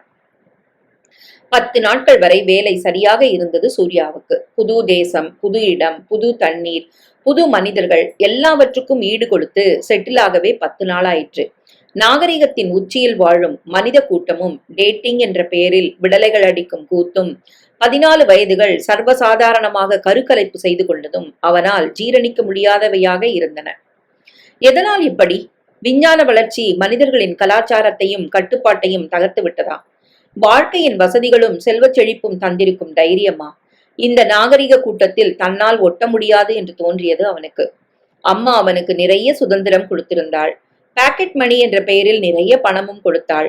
அவன் வயது ஒத்த நண்பர்கள் டிஸ்கோதே, நைட் கிளப், காக்டெயில் என்று சென்றாலும் சூர்யா அவர்களோடு செல்ல மாட்டான். சரியான ராஜ ரிஷிடானி என்று நண்பர்கள் கிண்டல் அடித்தாலும் கவலைப்பட மாட்டான். கூடியவரை பெண்களிடம் இருந்து விலகி விடுவான். அப்படிப்பட்டவன் தான் கடைசியாக நளினியின் கடைவிழி பார்வைக்கு பலியாகி வீழ்ந்தான். ஒரு வீக்கெண்டில் சந்திரா கொடுத்த விலாசத்தை எடுத்துக்கொண்டு புறப்பட்டான். வாடகை டாக்ஸியில் சென்று விலாசம் கண்டுபிடித்து இறங்கினான். 20 மாடிகளை கொண்ட அபார்ட்மெண்டின் 7வது மாடியில் இருந்தது சந்திராவின் வீடு. அழைப்பு மணியை அடித்துவிட்டு காத்திருந்தான். சற்று நேரத்தில் கதவு திறந்து மிக அழகிய முகம் ஒன்று எட்டி பார்த்து எஸ் என்றது. சந்திராவை பற்றி விசாரித்தான். நீங்க ஒரு போன் பண்ணி கேட்டுக்கலாமே. She was left just now. Washington போயிருக்காங்க. நாளைக்கு மார்னிங் தான் வருவாங்க. நீங்க தான் சூர்யாவா? சந்திரா சித்தி சொன்னாங்க உங்களை பத்தி. Please come in. சிரித்த முகத்தோடு வரவேற்றவளை பிரமிப்போடு பார்த்தபடி உள்ளே போனான். வீடு மிக சுத்தமாக இருந்தது. சோஃபா உரைகளும் கர்டன்களும் சுவர் வர்ணங்களும் கண்ணை உறுத்தாத நிறங்களில் இருந்தது. நளினி இருவருக்கும் காஃபி போட்டு கொண்டு வந்தாள். ஐ எம் நளினி, கம்ப்யூட்டர்ஸ் படிக்கிறேன். சந்திரா ஆண்டி உங்களை பத்தி என்கிட்டயும் சொல்லியிருக்காங்க. அவங்க சொன்னது நிஜம்தான். அப்படின்னு சொன்னாங்க. வெரி சாஃப்ட் அண்ட் ஸ்மைலிங் ஃபேஸ்னு சொன்னாங்க. நளினி வெட்கத்தோடு சிரித்தாள். வீக்கெண்ட்ல எங்கேயும் போலியா? நிறைய படிக்க வேண்டியிருக்கு. இல்லாட்டி சித்தியோட நானும் போயிருப்பேன். அப்ப படிங்க, நான் புறப்படுறேன். சித்தி வந்தா சொல்லுங்க. சூர்யா எழுந்து கொண்டான். வாசலில் வந்தவன் தயங்கி நின்றான். போன் பண்ணிட்டு வரதுதான் நாகரிகம் தெரியும். இருந்தாலும் என்னமோ பண்ணணும்னு எனக்கு தோணல. சாரி என்றான். பரவாயில்ல, சித்தி வந்ததும் நான் சொல்லிடுறேன். நெக்ஸ்ட் வீக்கெண்ட் நீங்க வந்துருங்க, இங்கே சாப்பிடலாம். நன்றி சொல்லிவிட்டு கிளம்பினான் சூர்யா. மற்ற பெண்களில் இருந்து நளினி மிக வித்தியாசமாக இருப்பதாக தோன்றியது அவனுக்கு. ஆரவாரம் இல்லாத அழகு, அமைதியான நடவடிக்கை, இனிமையான குணம், இவைதான் வித்தியாசத்துக்கு காரணமா? அடுத்த வாரம் எப்போது வரும் என்றிருந்தது சூர்யாவுக்கு. உங்க அப்பா என்ன செய்யறாரு? உங்க குடும்பத்தை பத்தி சொல்லவே இல்லையே. அதற்கு அடுத்த வாரம் சந்திராவின் வீட்டுக்கு போனதும் நளினியிடம் கேட்டான். அவன் இப்படி கேட்டதும் நளினியின் முகம் வாடியது. சந்திராவை பார்த்தாள் அவள். நளினி, நீ போய் டேபிளை ரெடி பண்ண. சந்திரா அவளை எழுப்பி அனுப்பி உள்ளே விட்டு சூர்யாவை பார்த்தாள். ஏன் அப்செட் ஆயிட்டாங்க சட்டுன்னு? நளினிக்கு 8 வயசா இருக்கும்போது அவங்க அம்மா செத்து போயிட்டா. மூளை காய்ச்சல். 3 நாள்ல அமைதியா போய் சேர்ந்துட்டா. அம்மாவோட மரணத்தோட பாதிப்பு இன்னும் அவளை விட்டு போகல. மனைவிய பறி கொடுத்த அப்புறம் இவளோட அப்பா கிட்டத்தட்ட பேசுறதே நிறுத்திட்டாரு. பிரம்ம பிடிச்ச மாதிரி ஆயிட்டாரு. அக்காவோட சாவுக்கு வந்த எனக்கு வீட்டோட நிலைமைய பார்த்ததும் அப்படியே விட்டுட்டு போக மனசு இல்ல. நளினிய வளர்க்குற பொறுப்பை முழுக்க முழுக்க ஏத்துக்கிட்டேன். கல்யாணங்கிற கூண்டுக்குள்ள என்ன நான் அடைச்சிக்கல. அது ஒரு விதத்துல சௌகரியமா இருந்து, இல்லாட்டி நளினி ரொம்ப அல்லல் பட்டிருப்பா. எப்படியோ அவளை நான் வளர்த்துட்டேன். இன்னும் 2 வருஷத்துல ஒரு கல்யாணமும் பண்ணிடலான்னு இருந்தேன். ஆனா பட்ட கால்லயே படுங்கிற மாதிரி இவங்க அப்பாவும் ஒரு விபத்துல சிக்கி உயிர் பொழைச்சிட்டாலும் பிரயோஜனமே இல்லாம கோமால விழுந்துட்டாரு. 1 வருஷமா நினைவில்லாம கிடக்குறாரு. இந்த வருஷத்தோட இவ படிப்பு முடியுது. நாங்க இந்தியா போயிடுவோம். ஹாஸ்பிட்டல்ல இப்போ அவர் ஒரு அனாதை மாதிரி இருக்கிறாரு. டாக்டர்ஸ் நல்லா தான் பாத்துக்கிறாங்க. என்னைக்காவது ஒரு நாள் நினைவு திரும்பாதான ஒரு தவிப்பிலேயே நாள் ஓடிட்டு இருக்குது. மை காட், இத்தனை கஷ்டமா? சூர்யா மிகவும் வருந்தினான். அதன் பிறகு கூடியவரை நளினி அப்செட் ஆகும்படி எதுவும் பேசுவதை தவிர்த்தான். ஆனால் நாளடைவில் நளினியே அப்பா பற்றி நிறைய பேசினாள். அப்பா ரொம்ப சாஃப்ட் சூர்யா, ரொம்ப ஃப்ரெண்ட்லியா பழகுவாரு. என்கிட்ட ரொம்ப ஆசை வச்சிருந்தாரு. கல்ச்சர் ரொம்ப முக்கியம்னு எனக்கு அடிக்கடி சொல்லுவாரு. என் கல்யாணம் பத்தி நிறைய கனவுகள் வச்சிருந்தாரு. உன் கல்யாணம் பத்தி நீ ஏதாவது கனவு வச்சிருக்கியா நளினி? சூர்யா இப்படி கேட்டதும் சிரித்தாள் நளினி. அப்பாவுக்கு நினைவு திரும்பினாதான் எனக்கு கல்யாணம் என்றாள். ஒருவேளை என்று சூர்யா இழுத்ததும் நளினியின் முகம் சட்டென்று சிவந்தது. பிளீஸ் சூர்யா, அப்பா பிழைச்சிடுவாரு. ஐ பிலீவ் இட் என்றாள் அழுகையை அடக்கி கொண்டு. அதுக்கில்ல நளினி, பிராக்டிக்கலா இருக்கிறது நல்லது இல்லையா? உன் அப்பா பிழைக்கணுங்கிறது தான் என் பிரார்த்தனையும். ஆனா நம்மோட எல்லா பிரார்த்தனைகளையும் கடவுள் நிறைவேத்துறது இல்ல. நாம எப்பவும் எதுக்கும் தயாரா நம்ம மனச திடமா வச்சுக்கிறது தான் நல்லது. நளினி கண்மூடி அமர்ந்திருந்தாள். சற்று நேரம் கழித்து, நீங்க சொல்லதும் சரிதான் சூர்யா என்றாள். வெரி குட் என்றான் சூர்யா முகம் மலர. 5-6 மாதங்கள் வரை நல்ல நட்போடு மட்டுமே அவர்கள் பழகினார்கள். ஆனால் இருவர் மனதிலுமே ஒரு சின்ன அசைவு இருக்கத்தான் செய்தது. ஒரு விடுமுறையில் மூவரும் நயாகராவுக்கு சென்றிருந்த போது சூர்யா தான் முதலில் தன் மனமாற்றத்தை நளினியிடம் வெளிப்படுத்தினான். எனக்கு காதல் எல்லாம் நம்பிக்கை இல்ல சூர்யா என்றாள் நளினி. எனக்கும் தான் இல்ல நளினி. ஆனா கல்யாணம் பண்ணிக்கணும்னு இது வரைக்கும் யார பார்த்தும் நான் நினைச்சதே இல்ல. உன்கிட்ட அந்த நினைப்பு வருது. இதுதான் காதல்னா காதலை நான் நம்பித்தான் ஆகணும். உங்களுக்கு வந்த எண்ணம் எதிராளிக்கும் வர வேண்டாமா சூர்யா? நளினி இப்படி கேட்டதும் சூர்யாவின் முகம் சட்டென்று வாடியது. என் கல்யாணத்தை பத்தி நான் எதுவுமே யோசிச்சதில்ல சூர்யா. அப்பாவுக்கு நினைவு வரணும். அவருக்கு மகளா கொஞ்ச நாளாவது வாழணும். இதுதான் என் இப்போதைய ஆசையெல்லாம். ஏன்னா என் நினைவு தெரிஞ்சு அப்பாவோட நான் சேர்ந்து இருந்ததே இல்லை. ஸ்கூல் படிப்பு முழுக்க ஹாஸ்டல்ல. அதுக்கப்புறம் மேல் படிப்புக்கு இங்க வந்தேன். நான் படிப்பு முடிச்சு போறதுக்குள்ள அப்பா கோமால விழுந்துட்டாரு. ஆக நான் அவரோட மனசு விட்டு ஒரு நாள் கூட பேசினதில்ல சூர்யா. மிஞ்சி போனா ஹாலிடேஸ்ல தான் அவரோட இருந்திருக்கேன். அந்த கொஞ்ச நாள்ல அவர் எனக்கு சொல்லி கொடுத்த விஷயங்கள் அதிகம். ஹாலிடேஸ் முடிஞ்சு கிளம்பும் போது அழுதுகிட்டே தான் போவேன். அப்பாவை விட்டு ஒரு நிமிஷம் கூட பிரியாம இருக்கிற காலம் எப்ப வரும்னு ஏங்குவேன். ஆனா நளினி உதட்டை கடித்து கொண்டாள். சாரி நளினி, உன் மனசுல இருக்கிற வேதனை எல்லாம் புரிஞ்சுக்காம என் விருப்பத்தை சொல்லியிருக்க கூடாதுதான். I am very sorry. ஆனா நளினி, என்னை பத்தி நீ கன்சிடர் பண்ணுவேங்கிற நம்பிக்கை எனக்கு இருக்கு. என்னைக்காவது உன் கல்யாணத்தை பத்தி நீ நினைக்க ஆரம்பிச்சா அப்போ உனக்கும் என்னை பத்தின நினைவு வந்து நான் தான் உன் கணவனா ஆகணும்னு நீ டிசைட் பண்ணா I'll be very lucky. But Nalini, அது வரைக்கும் நிச்சயமா உன் முன்னால வந்து உன்னை குழப்ப மாட்டேன், தொந்தரவும் கொடுக்க மாட்டேன். நான் தெய்வத்தை நம்புறவன். விதி மேலேயும் கொஞ்சம் நம்பிக்கை உண்டு. நாம ஒண்ணு சேரணும்னு விதி இருந்தா நிச்சயம் சேருவோம். நான் வரேன் நளினி. இந்த பிரிவு தற்காலிகமாத்தான்னு நான் நிச்சயமா நம்புறேன். சூர்யா புறப்பட நளினி சிலையாக அமர்ந்திருந்தாள். அதன் பிறகு நளினி இந்தியாவுக்கு செல்லும் வரை சூர்யா அவளை பார்க்கவில்லை. புறப்படுவதற்கு முதல் நாள் நளினியே அவனுக்கு டெலிபோன் செய்து பேசினாள். நாங்க ஊருக்கு புறப்படுறோம் சூர்யா. உங்க அப்பா எப்படி இருக்காரு நளினி? அப்படியேதான். அப்புறம் எப்படி இருக்கீங்க சூர்யா? எனக்கு என்ன, ஐ எம் ஃபைன். இந்த 6 மாசத்துல உங்களை அடிக்கடி நினைச்சேன் Surya. I am telling frankly, நானும் கல்யாணம் பத்தி யோசிக்க ஆரம்பிச்சிட்டேன். காரணம் நீங்க தான். கடைசியா நீங்க பேசினதெல்லாம் என் அடி மனசுல கலந்து எனக்குள்ள ஒரு ரசாயன மாற்றத்தை ஏற்படுத்தியிருக்கும்னு தோணுது.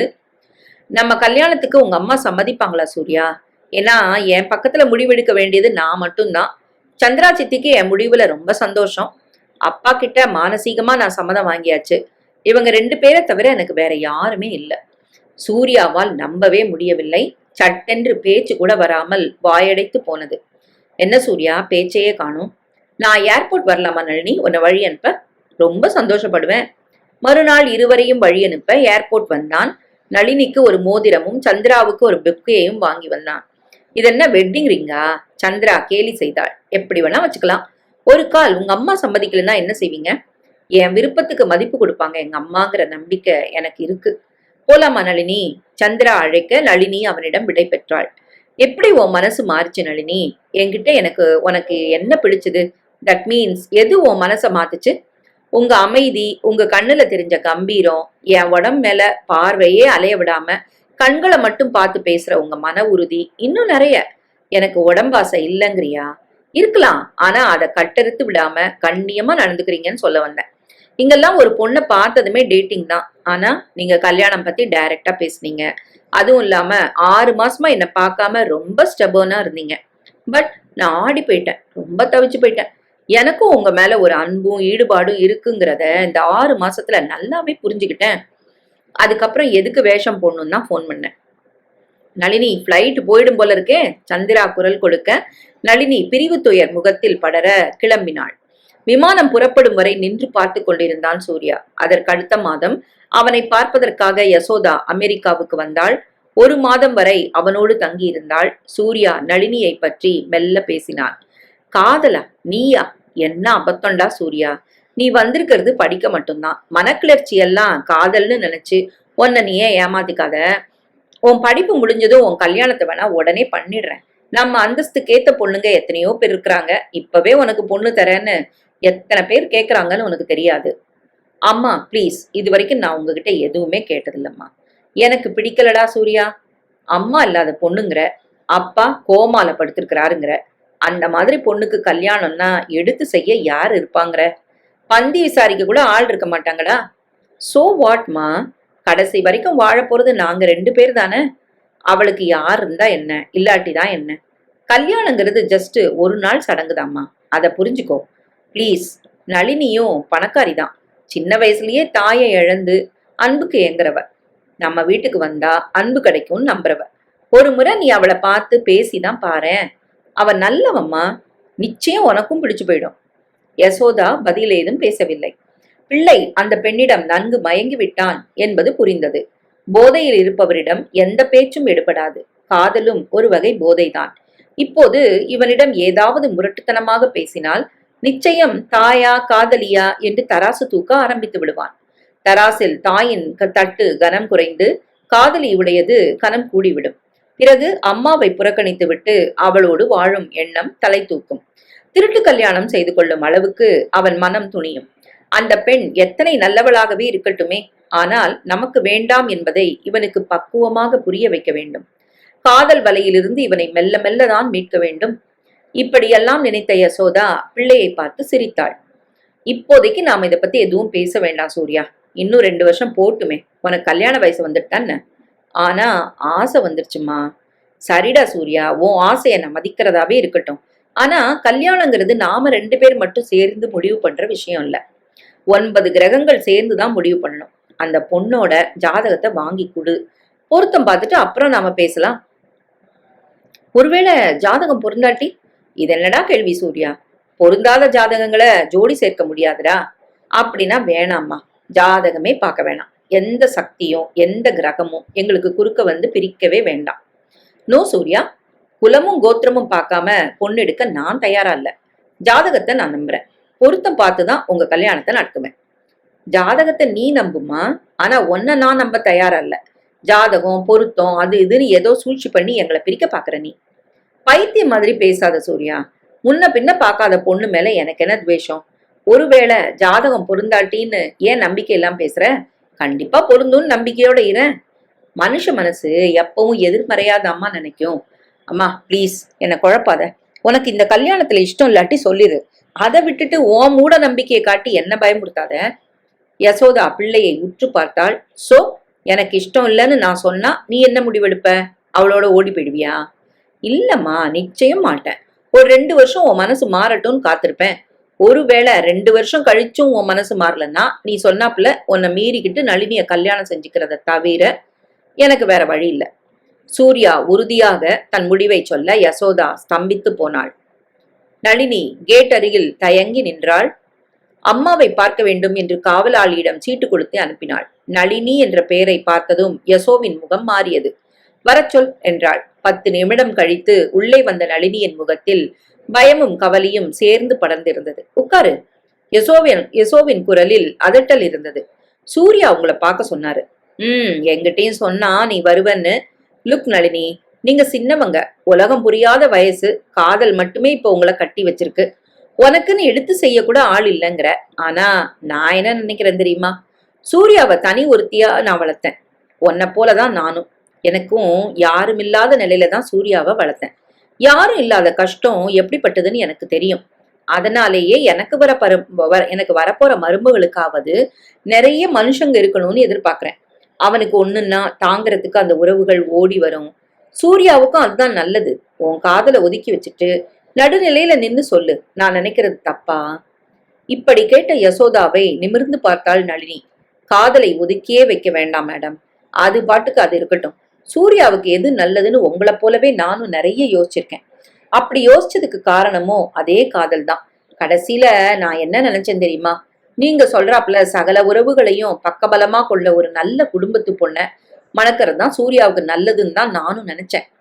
சூர்யா பிடிவாதம் பிடிச்சாலும் அவர் மனசை மெல்ல மெல்ல மாத்தி அப்படி ஒரு பொண்ணை பார்த்து அவருக்கு கல்யாணம் பண்ணி வைங்கன்னு சொல்லத்தான் நான் இங்க வந்ததே. நளினி எழுந்தாள். யசோதாவை பார்த்து கை கூப்பி விடை பெற்றாள். வந்த வழியே திரும்பி நடந்தாள். யசோதா அயர்ந்து போய் அமர்ந்திருந்தாள். ஒரு சின்ன பெண்ணின் முன்னால் தான் மிகவும் சிரித்து போய்விட்டதாக உணர்ந்தாள். அன்று முழுக்க நளினியின் முகமே அவள் கண்ணில் ஆடியது. நளினியிடம் தெரிந்த பணிவும் அடக்கமும் அவள் முகத்தில் தெரிந்த அமைதியும் ஏதோ ஒரு விதத்தில் தன்னை கவர்ந்திருப்பதை அவளால் மறுக்க முடியவில்லை. தானே இப்படி க்ஷணத்தில் மாறி இருக்கும்போது சூர்யா அவளிடம் மனதை பறிகொடுத்ததில் ஆச்சரியம் எதுவும் இல்லை என்றே தோன்றியது. தான் எடுத்திருக்கும் முடிவு சரியா தவறா என்று புரியாமல் குழம்பியது யசோவின் மனம். அன்று இரவு சூர்யாவிடமிருந்து அவளுக்கு டெலிபோன் வந்தது. நளினி வந்து உன்னை பார்த்தாளாமா? வந்தாளே என்றாள் யசோ, குரலில் எந்தவித உணர்ச்சியும் காட்டாமல். உன் மனசு மாறித்தம்மா? நளினி நல்லவதாங்கிறதுல எந்த விதமான சந்தேகமும் இல்ல சூர்யா. ஆனா ஜாதக பொருத்தமும் பார்த்துட்டா எனக்கு திருப்தியா இருக்கும். அந்த விஷ பரீட்சை மட்டும் வேணாமா. ஜாதகம் பார்த்துதான் கண்டிப்பா உன் கல்யாணம் நடந்திருக்கும். ஆனா அப்பாவும் நீயும் சந்தோஷமாவா வாழ்ந்தீங்க? பிரிஞ்சுதானே போனீங்க. அதனாலேயே எனக்கு அதுல நம்பிக்கை போயிடுச்சுமா. அப்புறம் உன் இஷ்டம். சூர்யா தன் முடிவில் மிக உறுதியாக இருந்தான். அதன் பிறகுதான் வேறு வழியின்றி யசோதா தன் பிடிவாதத்தை தளர்த்தி கொண்டு திருமணத்திற்கு தன் சம்மதத்தை தெரிவித்தாள்.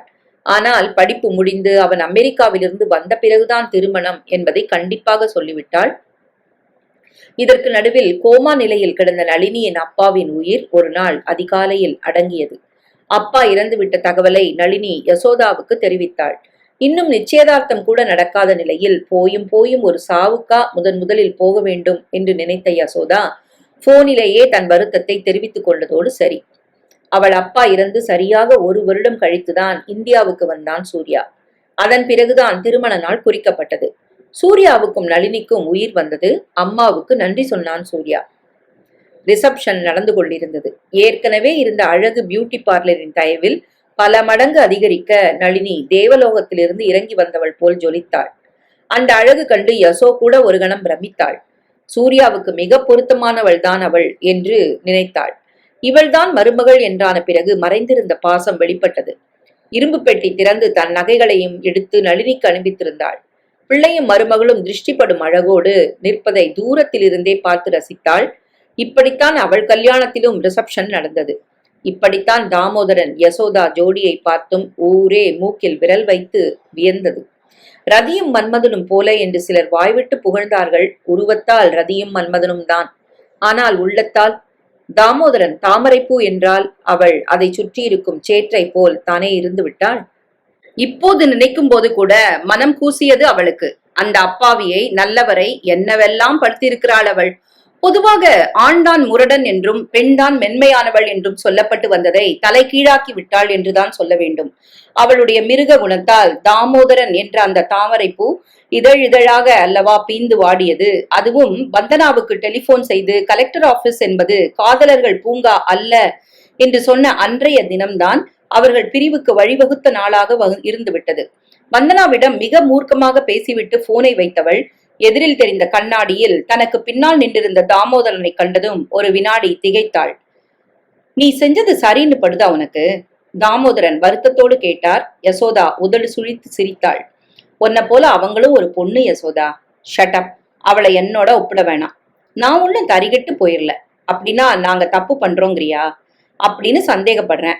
வெறும் சந்தேகம் மட்டும்தான்னா நீ அதை தெளிவுபடுத்திக்கணுமே தவிர தீர்ப்பு எழுதிடக்கூடாது யசோ.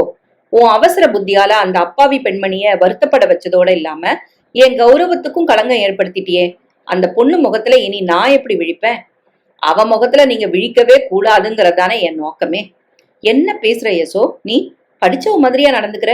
நீங்க கூட தான் பொறுப்புள்ள ஒரு கலெக்டர்ங்கிறத மறந்துட்டீங்க. எஸ், நான் ஒரு கலெக்டர் தான். என்னை பார்க்க 1000 பேர் தினம் வருவாங்க. நானும் பேசித்தான் ஆகணும். நான் பேசுற எல்லாரோடையும் என்னை சம்பந்தப்படுத்தி நீயா ஏதேதோ நினைச்சுக்கிட்டா முட்டாள் நீதானே தவிர நான் இல்ல. முட்டாள்னு சொல்லி என்னை ஏமாத்த பார்க்காதீங்க. எனக்கு செஞ்சு கொடுத்த சத்தியத்தை மறந்துட்டீங்களான்னு?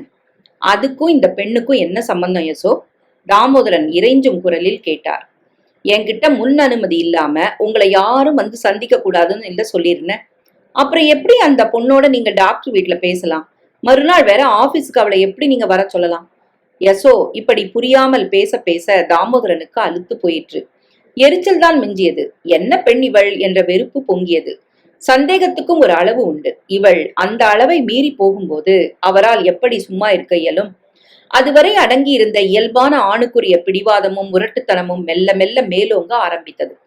அரை மணி கழித்து டெலிபோன் எடுத்து வந்தனாவின் எண்களை சுழற்றி யசோவின் எதிரிலேயே வந்தனாவோடு பேசினார். நான் உங்க மையத்துக்கே நேர்ல வரேன் வந்தனா என்றபடி டெலிபோனை வைத்தவரை வெறித்து பார்த்தாள் யசோதா. நீங்க அங்க போக கூடாது. கண்டிப்பா போறேன். அப்படி நீங்க போனீங்கன்னா நானும் போவேன் டாக்டர் வீட்டுக்கு.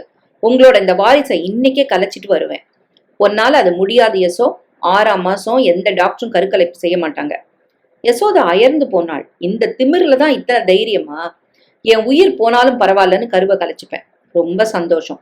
எப்படியும் குழந்தைய கலைக்க போறங்கிறதுக்கு அப்புறம் நீ இருந்தா என்ன செத்தா என்ன? அதுக்கப்புறம் அந்த சிரிக்கியோட நிம்மதியா வாழலான்னு என்னமா? அப்படி ஒரு யோகம் எனக்கு இருந்தா நிச்சயம் அதுவும் நடக்கும். தாமோதரன் அமைதியாக சொல்ல யசோதாவின் ஆத்திரம் தலைக்கேறியது. கையில் கிடைத்த சாமான்களை எடுத்து அவர் மீது வீசி எறிய தொடங்கினாள். மோசக்காரா, உன் ஆம்பளை புத்திய காட்டிட்டிய கடைசியில. இந்த பாரு யசோதா, நான் முரடனும் இல்ல மோசக்காரனும் இல்ல. ஆனா உன் நடவடிக்கைகள் என்ன அப்படி ஆக்கிடுச்சுன்னா அதுக்கு நீதான் பொறுப்பு. தயவு பண்ணி இனிமேலாவது என் உத்தியோகத்துல தலையிடாத. அது நம்ம குடும்ப வாழ்க்கையை சீர்குலைச்சிரும் சொல்லிட்டேன். இப்ப மட்டும் ரொம்ப சீரா இருக்கிறதா நினைப்போ? என்னால சீர்குலையில நீதான் பிரச்சனைகளை ஏற்படுத்துற. ஆமா, நான் தான் ஏற்படுத்துறேன். நான் ராட்சசி தான். இன்னைக்கே இந்த ராட்சசிய வெளியில தள்ளிருங்க. எங்க அம்மா வீட்டுக்கே போயிடுறேன். யசோதா முகத்தில் அரைந்து கொள்ளார். தாமோதரன் சலிப்போடு அந்த இடத்தை விட்டு அகன்றார். தன் அறைக்கு சென்று குளித்து வேறு உடை உணிந்து கொண்டு கிளம்பினார். டிரைவரிடம் வண்டியை எடுக்க சொல்லிவிட்டு பின் சீட்டில் அமர்ந்தார். வந்தனாவின் சேவை இல்லத்துக்கு வண்டியை ஓட்டச் சொன்னார்.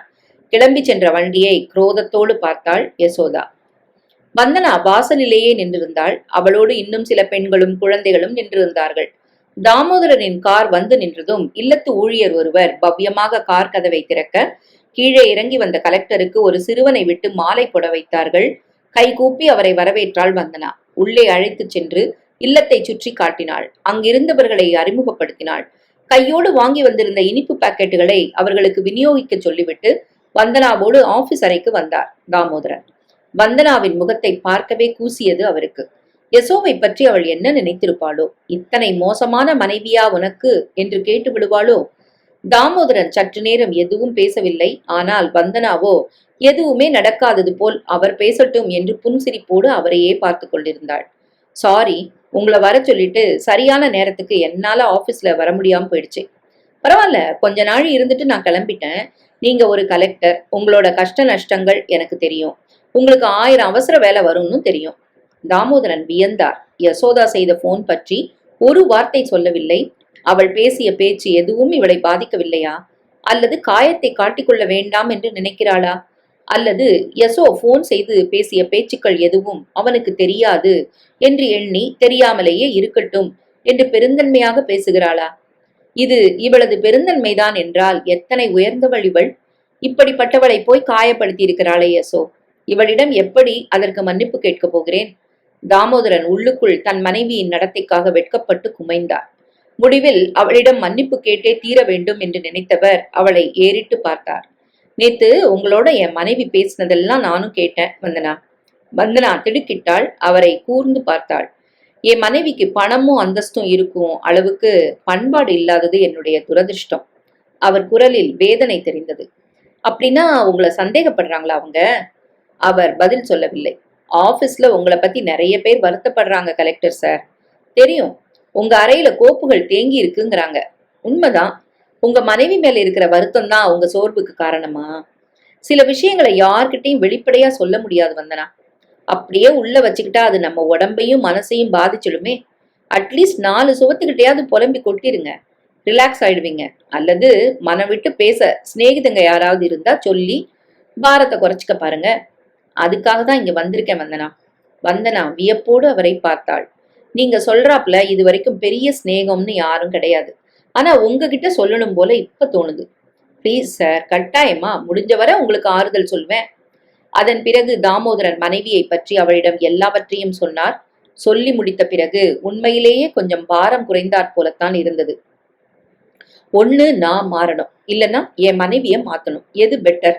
ஆனா என் மனைவியோட குணம் நாய்வால் மாதிரிதாங்கிறது எனக்கு புரிஞ்சு போச்சு.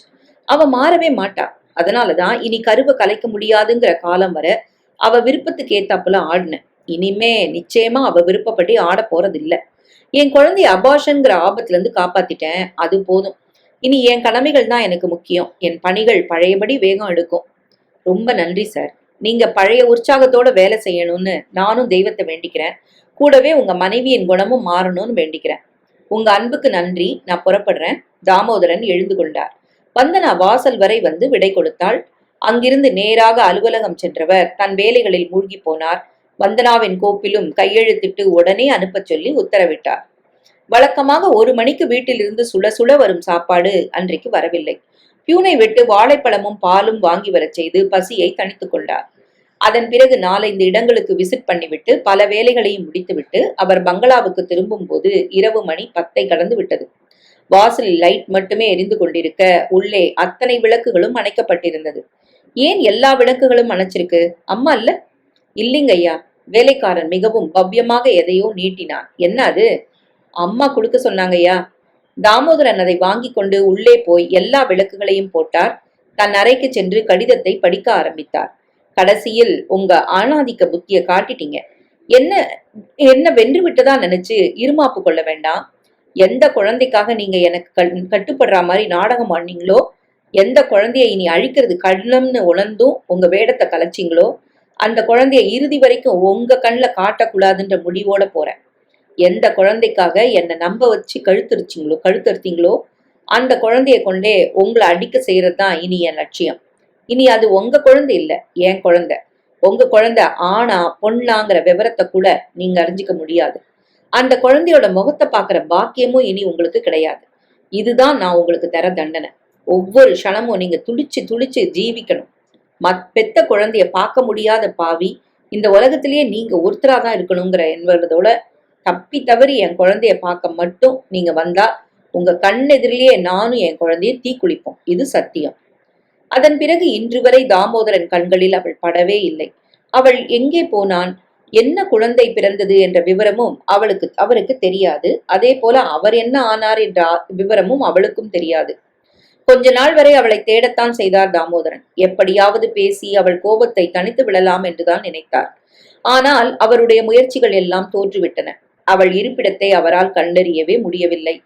கிட்டத்தட்ட பைத்தியமே பிடித்துவிடும் போல் இருந்தவருக்கு வந்தனாதான் ஆறுதல் சொன்னாள். கம்பீரமான ஜில்லா கலெக்டராக வளைய வந்து கொண்டிருந்தவர் தன் பணியில் கவனம் செலுத்த முடியாது திணறினார்.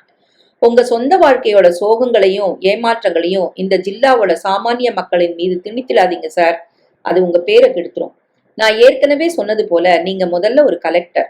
அதன் பிறகுதான் உங்க மனைவிக்கு கணவர், குழந்தைக்கு தகப்பன். பொது நலத்துல இருக்கிறவங்க சில இழப்புகளையும் துயரங்களையும் ஏமாத்தங்களையும் தாங்கிக்கத்தானும். நீங்க வகிக்கிற பதவியோட நிலை அப்படி. பல லட்சம் பேருக்கு நல்லது செய்யும் வாய்ப்பு நிறைஞ்ச உன்னதமான பதவியில் இருந்துகிட்டு சாதாரண மனுஷனை போல நில குலைஞ்சு போகலாமா? வந்தனா பக்குவமாக அவனிடம் பேசினாள். அவனை பணியில் கவனம் செலுத்த வைத்தாள். காலப்போக்கில் துயரம் குறைந்தது. கடுமையான வலி என்பது மாறி மெல்லிய குத்து வலியாய் குறைந்து நாளாவட்டத்தில் அதுவும் குறைந்து ஒரு வடுவாய் மட்டும் மாறியது. வேலையில் தீவிர கவனம் செலுத்தி அந்த நினைவுகளிலிருந்தும் கசப்புகளிலிருந்தும் விடுபட முயன்றார். பூமியில் ஏற்படும் பள்ளம் தானாய் நிறைந்து மறைந்து விடும் வரம் பூமிக்கு உண்டு. மனிதர்களின் மரணமும் பிரிவும் கூட அப்படித்தான். மிஞ்சி போனால் 30 நாள். அதன் பிறகு இயல்பாய் வாழ ஆரம்பித்துவிடும். மனோவலிமை இறைவன் மனிதனுக்கு கொடுத்திருக்கும் வரம். இந்த வரம் மட்டும் இல்லாவிட்டால் இந்நேரம் பூமி சோக பூங்காவாக மாறியிருக்கும். மனைவி குழந்தையின் பிரிவும் அப்படித்தான். தாமோதரனுக்கு நாளாவட்டத்தில் துயரம் குறைந்து போயிற்று. ஒரு ராட்சசியை மணந்து கொண்டதனால் தான் இத்தனை பிரச்சனையும். பொறுப்புள்ள பதவியில் இருப்பவர்களுக்கு நல்ல மனைவியும் அமைதியான குடும்ப வாழ்க்கையின் அமைதல் முக்கியம். அந்த விஷயத்தில் தாமோதரன் துரதிருஷ்டசாலிதான். தன் கணவன் IAS என்ற பெருமையில் குளிர்காயவும் அந்த புகழில் உலாவரவும் மட்டுமே விரும்பிய அவர் மனைவி அந்த பதவிக்குரிய பொறுப்புகளை அவன் நிறைவேற்ற உறுதுணையாக இருக்கவில்லை. இப்படிப்பட்ட மனைவி என்பதாலோ என்னவோ பிரிவு துயர் அவரை வாட்டவில்லை. அதே நேரம் வந்தனாவின் ஆறுதலும் அணுகுமுறையும் அமைதியும் பரிவும் ஊக்குதலும் குணமும் மெல்ல மெல்ல அவரை அவள் வசம் ஈர்த்தது. ஈர்ப்பு சீக்கிரமே காதலாய் மாற ஒரு நல்ல நாளில் இருவரும் மனம் விட்டு பேசினார்கள். திருமணம் செய்து கொள்ளலாம் என்று முடிவு செய்தார்கள். ஒருவேளை உங்கள் மனைவி மனம் மாறி வந்துவிட்டால் என்ற சந்தேகத்தை எழுப்பிய வந்தனாவுக்கு தாமோதரன் சத்தியம் செய்து கொடுத்தார். ஒரு காலம் இனி அவளோடு சேர்ந்து வாழ முடியாது வந்தனா என்றார். உங்கள் குழந்தைக்காக கூடவா? வந்தனா கேட்டாள். என் குழந்தையை நேசிப்பது வேறு, ஏற்றுக்கொள்வது வேறு வந்தனா. என் குழந்தை வளர்ந்த பின் என்னிடம் வந்தால் நிச்சயம் அதனிடம் நடந்ததை கூறுவேன். அது என்னிடம் வர விரும்பி அதற்கு நீயும் ஒப்புதல் அளித்தால் ஒருவேளை அதை மட்டும் நான் ஏற்றுக்கொள்ளக்கூடும். ஆனால் என் மனைவியை பற்றி எனக்கு தெரியும். அவளாவது வருவதாவது அல்லது குழந்தையைத்தான் அனுப்புவதாவது. அதற்கு சூரியன் மேற்கில் உதித்து கிழக்கில் மறைய வேண்டும். அதன் பிறகுதான் வந்தனா திருமணத்துக்கு சம்மதித்தாள்.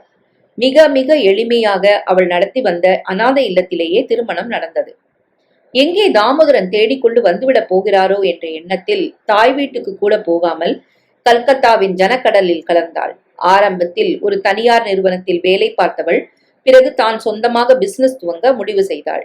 அப்போது சூர்யாவுக்கு 5 வயது. சென்னைக்கு வந்தவள் 5 வருடத்திற்கு பிறகுதான் தாய் வீட்டுக்கு வந்தாள். அவளை பார்த்ததும் அம்மாவும் அப்பாவும் அழுதார்கள். அம்மா பேரனை வாரி அணைத்துக் கொண்டாள். அதன் பிறகு பாட்டி இறக்கும் வரை சூர்யாவை பாட்டிதான் வளர்த்தாள். பிள்ளையை பற்றிய கவலை குறைய யசோதா தன் பிசினஸில் கவனம் செலுத்தினாள். ஏதோ ஒரு உறவு சொல்லித்தான் தன் அப்பா உயிரோடு இருப்பதும் அம்மாவை அவர் விவாகரத்து செய்து விட்டார் என்பதும் தெரியும். அம்மாவை கொடுமைப்படுத்தி விவாகரத்தும் செய்துவிட்டு போன ஒரு மோசமான தகப்பனாகத்தான் இதுவரை அவன் அப்பாவை பற்றி நினைத்திருந்தான். ஆனால் அம்மா இப்போது அழுத்தும் அவரை பற்றி புதுவிதமாய் சொல்வதும் அழுவதும் அவனுக்கு வியப்பையும் அதிர்ச்சியையும் ஏற்படுத்தியது. தாய் சொல்லித்தான் தகப்பன் யார் என்பதும் அவன் நல்லவனா கெட்டவனா என்பதும் குழந்தைகளுக்கு தெரிகிறது. கொடுமைக்காரர் என்று அவனிடம் அப்போது சொன்ன அதே வாய்தான் இப்போது அவர் நல்லவர், நான் தான் கொடுமைக்காரி என்கிறது. ஆனால் அதற்காக அம்மாவை அவனால் வெறுத்து ஒதுக்கிவிட முடியுமா என்ன? இருக்கட்டும், அவள் சொல்வது போல் அப்பா நல்லவராகவே இருக்கட்டும். அதனால் இனி என்ன? அவர் முகம் கூட அவனுக்கு தெரியாது. அப்படி இருக்க அவரை பற்றி இனி எதற்கு நினைக்க வேண்டும்? அம்மா செய்தது தவறே என்றாலும் கூட அம்மாதான் அவனுக்கு வேண்டும். அவனை பொறுத்தவரை அவள் ஒரு நல்ல தாய்தான். சூர்யா அம்மாவிடம் வந்தான். அம்மா ப்ளீஸ், உன் கடந்த கால வாழ்க்கை பத்தியும் அப்பாவை பத்தியும் எனக்கு எதுவுமே தெரிய வேண்டாம். இனி அதெல்லாம் நினைச்சு வருந்தவும் வேண்டாம். நல்லவரா இருந்தாலும் முகம் தெரியாத அந்த அப்பாவை விட நீ தான் எனக்கு வசதி. உன் சந்தோஷம்தான் என் சந்தோஷம், புரிஞ்சுதா? எழுந்திருந்து ஆக வேண்டியதை பாருமா. இன்னைக்கு உன் பிள்ளைக்கு முதல் இரவு. பாவம்ல உன் பிள்ளை, ஏற்பாடு பண்ணுமா. அது சரி, இதுக்குத்தான் இத்தனை கரிசனமா? யசோதா பொய் கோபத்தோடு கையை ஓங்கினாள். சூர்யா சிரித்தான். எதுக்கத்த உங்க என் புருஷனை அடிக்கிறீங்க என்றபடி நளினி வர யசோதா அவளை பார்த்தாள். இன்னைக்கு முதலிரமா இவனுக்கு ஞாபகப்படுத்தினான். அப்படியா சொன்னாரு? அதெல்லாம் இல்ல, போஸ்ட்போன் பண்ணியாச்சுன்னு சொல்லிடுங்க அவர்கிட்ட. என்னம்மா சொல்ற? யசோ புருவம் சுருங்க கேட்டாள். நளினி மாமியாரின் காதில் ஏதோ முணுமுணுத்தாள். சரிதான் என்றாள் யசோ. என்னம்மா பேசிக்கிறீங்க 2 பேரும்? சூர்யா சலிப்போடு கேட்டாள். இன்னும் 1 வாரம் நீ பொறுமையா இருக்கணும். எதுக்கு? அது அப்படித்தான், புரியும்படியா சொல்றது. அந்த 3 நாள் தான், வேற என்ன? சட், கொஞ்சம் கூட விவஸ்தையே இல்லையே. அது சரி, அது என்ன ஆளா தேளா விவஸ்தை இருக்க? நளினி சிரித்தாள். பாவண்டா சூர்யா, நீ ஒண்ணு பண்ண, வீட்லயே அடைஞ்சு இழுக்க வேண்டாம், வெளியில எங்கேயாவது கூட்டு போய்வில. எனக்கு பெங்களூருக்கு ஒரு நட போகணும் அத்தை. எதுக்குமா? உங்க சித்திய கொண்டு விடவா? அது இல்லத்த, எங்க அப்பாவோட படத்தையாவது நாங்க 2 பேரும் சேர்ந்து நமஸ்காரம் பண்ணிட்டு வரணும்னு நினைக்கிறேன். நீங்களும் தான் கூட வாங்கலேன், எல்லாருமா போயிட்டு வந்துருவோம். நானா? நான் எப்படிமா? நான் வந்துட்டா இங்க எல்லாம் நின்றுடும் நளினி. நீங்க 2 பேரும் தாராளமா போயிட்டு வாங்க, நம்ம கார்லயே போயிருங்க. எப்போங்க போலாம்? நாளைக்கு தான். அதுக்கு முன்னால எனக்கு ஒரு விஷயம் தேடணும். என்னடா? என் காலேஜ் டேஸ்ல நிறைய முக்கியமான புக்ஸ் எல்லாம் வாங்கினேன். அப்புறம் அதெல்லாம் படிக்கவே முடியல. அதோட ஆட்டோகிராஃப் புக் எல்லாம் வேற வச்சிருந்தேன். என் ஸ்கூல் ஆல்பம், காலேஜ் ஆல்பம் இதெல்லாம் தேடி எடுக்கணும். NUS ஃப்ரெண்ட்ஸு சில பேருக்கு பார்க்கணுமா. எல்லாமே மாடியில அந்த ரூம்ல தான் இருக்கும். வேண்டாத சாமா இருக்கும் அங்கதான். அம்மா சொல்ல சூர்யா மாடிக்கு போனான். கடந்த கால வாழ்க்கையை புகைப்படங்களின் மூலமும் புத்தகங்களின் மூலமும் கடிதங்களின் மூலமும் திரும்பி பார்ப்பது அலாதி சுவாரஸ்யம் நிறைந்ததுதான். ஒவ்வொரு வயதிலும் பருவத்திலும் தன்னை பார்க்கும் போதுதான் தான் அழகாக இருப்பதாகத்தான் எல்லோருக்கும் தோன்றும். ஆனால் அப்போது எடுத்த புகைப்படத்தை பின்னாளில் பார்க்கும் போதுதான் தான் எவ்வளவு மாறி இருக்கிறோம் என்றும் புகைப்படத்தில் எவ்வளவு ஒல்லியாய் அசிங்கமாக இருக்கிறோம் என்றும் தோன்றும். தன் பள்ளி மற்றும் கல்லூரி கால புகைப்படங்களை பார்த்த போதும் சூர்யாவுக்கும் அப்படித்தான் தோன்றியது. மர பீரோக்களையும் ஸ்டீல் பீரோக்களையும் திறந்து ஒவ்வொன்றாய் எடுத்து பார்த்தவனுக்கு வியப்பும் சிரிப்பும் மாறி மாறி வந்தது. குழந்தையின் கொழு கொழுவென்று கொள்ளை அழகோடு இருந்தான். 8 வயதில் கூட முகம் பொம்மென்றுதான் இருந்தது. ஆனால் 14 வயதிலிருந்து 18 வரை படு ஒல்லியாய் கன்னம் ஒட்டி ஹிப்பி தலையோடும் ஒட்டிய கன்னத்தோடும் முளைத்தும் முளைக்காத மீசையோடும் பால்யத்துக்கும் வாலிபத்துக்கும் இடைப்பட்டு ரெண்டுங்கெட்டான் முகத்தோடு அசிங்கமாக இருந்தான். 20 வயதில் தான் உடம்பு மறுபடியும் உருண்டு திரண்டு மீசை அடர்த்தியாகி ஒருவித மிடுக்கான இளமை தோற்றம் ஆரம்பித்திருந்தது. 3/4 மணி நேரத்தில் பீரோக்களில் இருந்த புத்தகங்களும் டைரிகளும் ஆல்பங்களும் மற்றும் ஏதேதோ பேப்பர்களும் தரையில் இறைந்தது. ஒவ்வொரு டைரியாய் நிதானமாய் புரட்டி பார்த்தான்.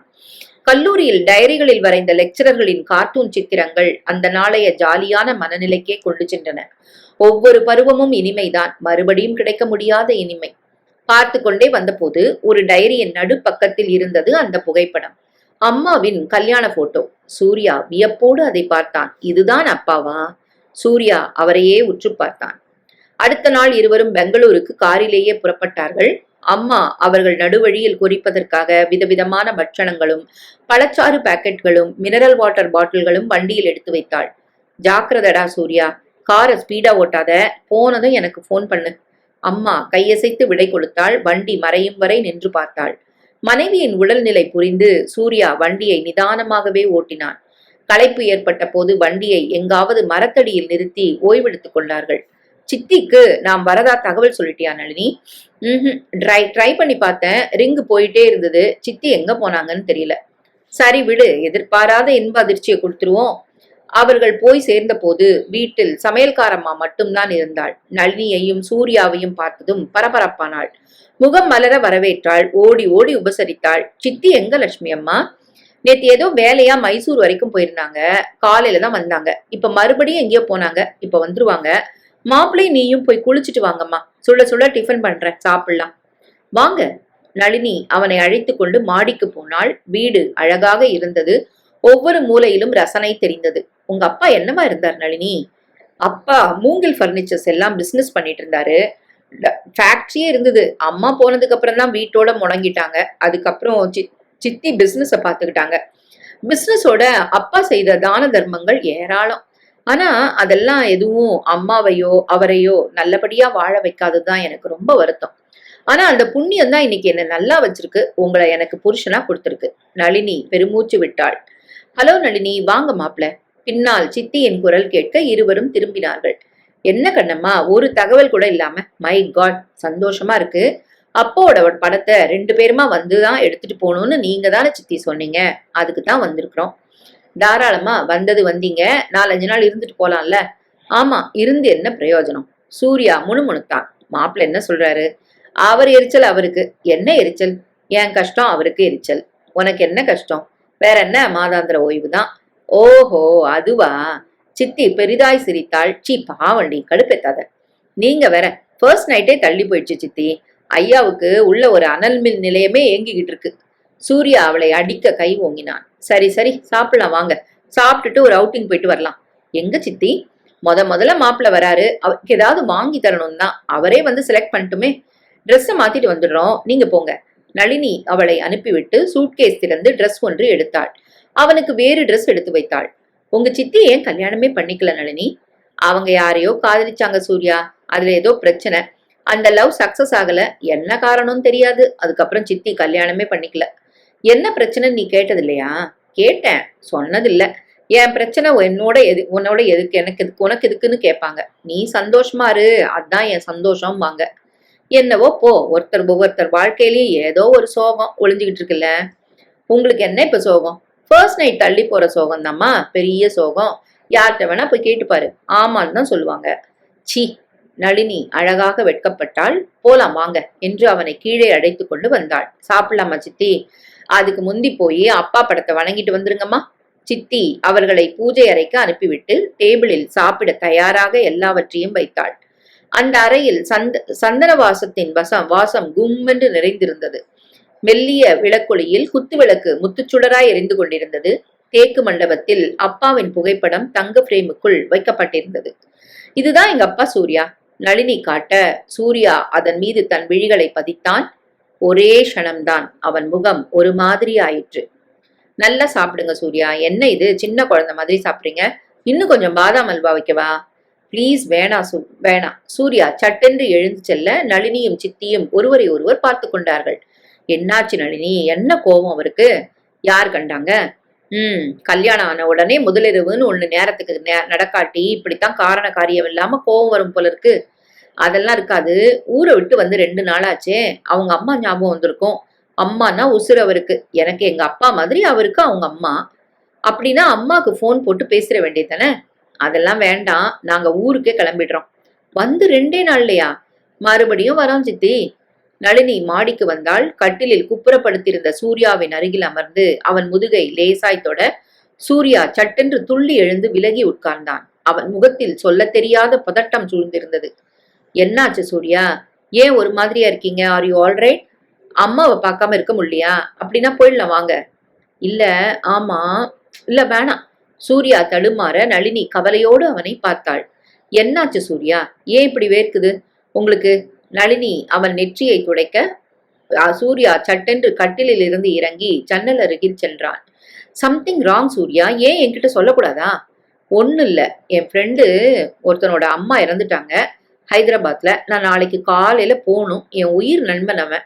மை காட், அதான் இவ்வளவு சோகமா? நான் என்னமோ நினைச்சு பயந்துட்டேன். அதுக்கு என்ன, தாராளமா போலாமே, நானும் கூட வரேன். வேணாம், நான் மட்டும் போறேன். சூர்யா அவசரமாக மறுத்தான். ஏன், நான் வரேனே. வேணாம். முதல்ல எதுக்கு? துக்கத்துக்கு. தீராது நான் போய் தான் ஆகணும்.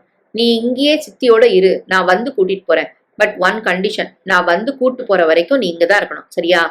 அது சரி, நீங்க வராம நான் எப்படி போக முடியும்? நீங்க என்னைக்கு வருவீங்க? தெரியல.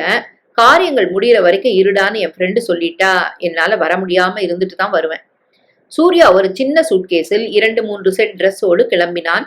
நளினி வாசல் வரை வந்து வழி அனுப்பினாள். போனதும் முடிஞ்சா போன் பண்ணுங்க சூர்யா என்றபடி கையசைத்தாள். சூர்யா பதில் சொல்லவில்லை. தலையை மட்டும் மாட்டியபடி காரை கிளப்பினான். போன் மணி அடித்தது. நளினி ஓடினாள். சூர்யா என்று நினைத்தபடி சந்தோஷமாக ஹலோ சொன்னாள். நான் தான் யசோதா பேசுறேன். நளினி தானே? அட அத்தை, சொல்லுங்க அத்தை, நான் நளினி தான். என்னம்மா 2 பேருக்கும் அங்கிருந்து வர மனசு இல்லையா? அதெல்லாம் இல்ல அத்தை. உங்க பிள்ளை ஹைதராபாத் வரைக்கும் போயிருக்கிறாரு. அவரோட ஃப்ரெண்டோட அம்மா செத்துட்டாங்களாம். என்னது? என்ன சொல்ற நீ? ஏன் அத்தை? எனக்கு தெரிஞ்ச ஹைதராபாத்ல அவனுக்கு எந்த சிநேகிதனும் கிடையாது நளினி. அதான் ஆச்சரியமா இருக்கு. என்ன பேர் சொன்னா? பேர் சொல்லலையே. நான் வர வரைக்கும் இங்கே இரு, நான் வராம நீ போக கூடாதுன்னாரு. அதான் இங்கே இருக்கிறேன். போய் 4 நாள் ஆச்சு. இது வரைக்கும் போன் கூட பண்ணல உங்க பிள்ளை. அதெல்லாம் வந்துருவான், கவலைப்படாத. அவன் வந்ததும் உடனே புறப்பட்டு வந்துருங்கண்ண. எனக்கு போர் அடிக்குதுமா. யசோதா போனை வைத்தாள். 1, 2, 3 என்று நாட்கள் மேலும் ஓட நளினி பயந்து போனாள். போனும் வரவில்லை, ஆளையும் காணவில்லை என்றதும் கவலையும் அழுகையும் அதிகரித்தது. எப்படி சமாதானப்படுத்துவது என்று தெரியாமல் தவித்தாள் அவள். எங்கே போனான் அவன்? நிஜமாகவே சாவுக்குத்தான் போனானா? அவசரத்தில் அந்த நண்பனின் விலாசம் கூட வாங்கி வைத்துக் கொள்ளாதது எவ்வளவு தவறு! இப்போது எங்கே போய் தேடுவது அவனை? யசோதா வேறு 5-6 முறை போன் பண்ணிவிட்டாள். எங்களுக்கு ஒண்ணுமே புரியலைங்க யசோதா. இதோ வரேன்னு சொல்லிட்டு போனவருக்கு என்ன ஆச்சு? ஹைதராபாத்ல உங்களுக்கு தெரிஞ்சவங்க யாருமே இல்லைங்கிறீங்களா? சத்தியமா இல்ல சந்திரா. என் பிள்ளைக்கு மொத்தமே 4-5 பேர் தான் நெருங்கின சிநேகிதம். அதுலயும் 3 பேர் இங்க மெட்ராஸ்ல தான் இருக்கிறாங்க.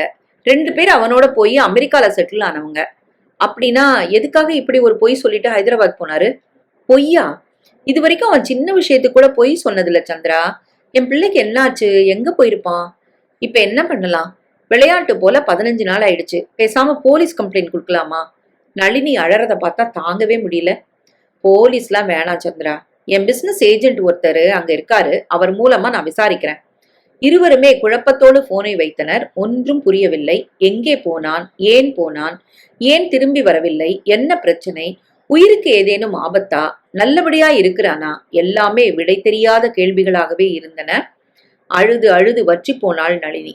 உனக்கும் உன் புருஷனுக்கும் ஏதாவது மனஸ்தாபம் இருந்ததா நளினி? தயவு பண்ணி எதையும் ஒழிக்காம சொல்லிடுமா? சித்தி மெல்ல கேட்க நளினி பலமாக தலையாட்டி மறுத்தாள். ஐயோ, என்ன சித்தி இது? அப்படிலாம் எதுவுமே இல்ல. எனக்கு எதுவுமே புரியலையே நளினி. என்னதான் ஆச்சு இந்த சூர்யாவுக்கு? விளையாட்டு போல 20 நாள் ஆயிடுச்சு நளினி. எனக்கு என்னமோ ரொம்ப பயமா இருக்கு. நளினி முகத்தை மூடிக்கொண்டாள். அவள் உடம்பு குலுங்கியது. மேலும் 1 மாதம் ஓடியது. சூர்யா போன இடமும் தெரியவில்லை. அவனிடமிருந்து தகவலும் இல்லை. என் மருமகளை இங்க அனுப்பிடு சந்திரா. யசோதா போனில் கட்டளையிட்டாள். நான் வரல அத்தை.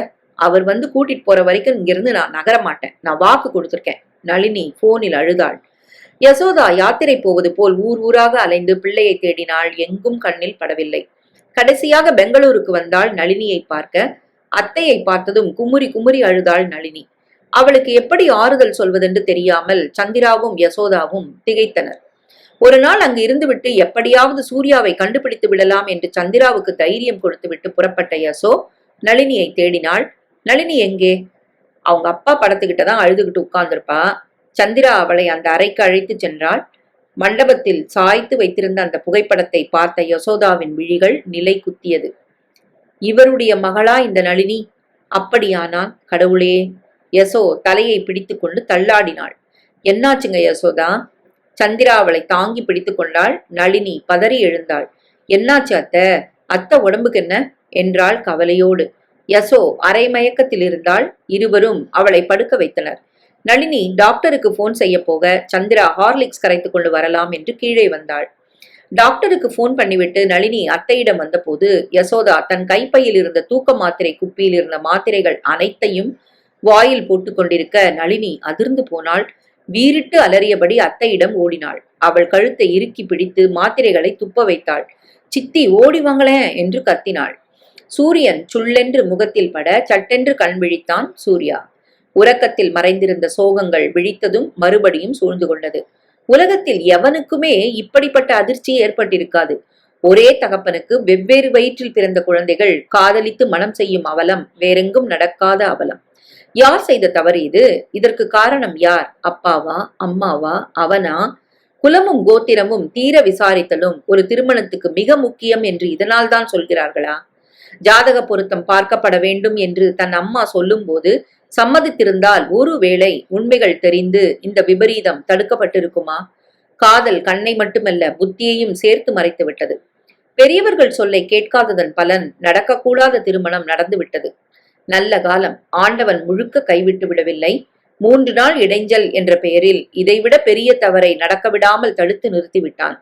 இந்த இடைஞ்சல் மட்டும் ஏற்படாவிட்டால் சூர்யா கண்களை மூடிக்கொண்டான். அவன் உடம்பு நடுங்கியது. இந்த உண்மை தெரிந்த பிறகு எப்படி அங்கே இருக்க முடியும்? இந்த உண்மை தெரிய வேண்டும் என்பதால் தான் பெங்களூர் செல்வதற்கு முன் எதையோ நோண்ட போனவன் கண்ணில் அப்பா அம்மாவின் கல்யாண போட்டோ தென்பட்டதா? அதை மட்டும் பார்த்திராவிட்டால் நிச்சயம் நளினியின் அப்பாவை அவனுக்கு அடையாளம் தெரிந்திருக்காது. கடவுள் ஏதோ ஒரு விதத்தில் அவனுக்கு உதவி செய்து விட்டார். அந்த வரைக்கும் அவருக்கு நன்றி சொல்ல தோன்றியது. இனி என்ன என்ற குழப்பமான மனநிலையில்தான் முதலில் நளினியிடமிருந்து விலகி வெகு தூரம் வந்தான். இந்த உண்மை தெரிந்தால் நிச்சயம் இதயம் வெடித்து செத்து விடுவாள் அவள். அம்மா அதைவிட மோசமான முடிவுக்கு போய்விடுவாள். யாருக்கும் இது தெரியவே வேண்டாம். நடந்த தவறை இனி திருத்தி எழுத முடியாதே தவிர இனியும் அந்த தவறு தொடராமல் இருக்க ஒரே ஒரு வழிதான் இருக்கிறது. சட்டப்படி முதலில் நளினியிடம் இருந்து பிரிய வேண்டும். அவள் வேறு யாரையாவது மணந்து கொண்டு நன்றாய் வாழ வேண்டும். சூர்யாதான் தற்போது வந்திருந்த சேலத்திலேயே ஒரு நல்ல வக்கீலை பார்த்து நளினியின் பெங்களூர் வீட்டுக்கு விவாகரத்து நோட்டீஸ் அனுப்பினான். இந்நேரம் அது அங்கு எரிமலையாய் வெடித்திருக்கும். சூர்யா வேதனைப்பட்டான். அவன் நினைத்தாற்போல் அங்கே எரிமலைதான் வெடித்தது. துடித்து போனாள் நளினி. தூக்க மாத்திரை தின்று தற்கொலை செய்தும் அளவுக்கு என்ன ஆகிவிட்டது உங்களுக்கு என்று அத்தையை உலுக்கினாள்.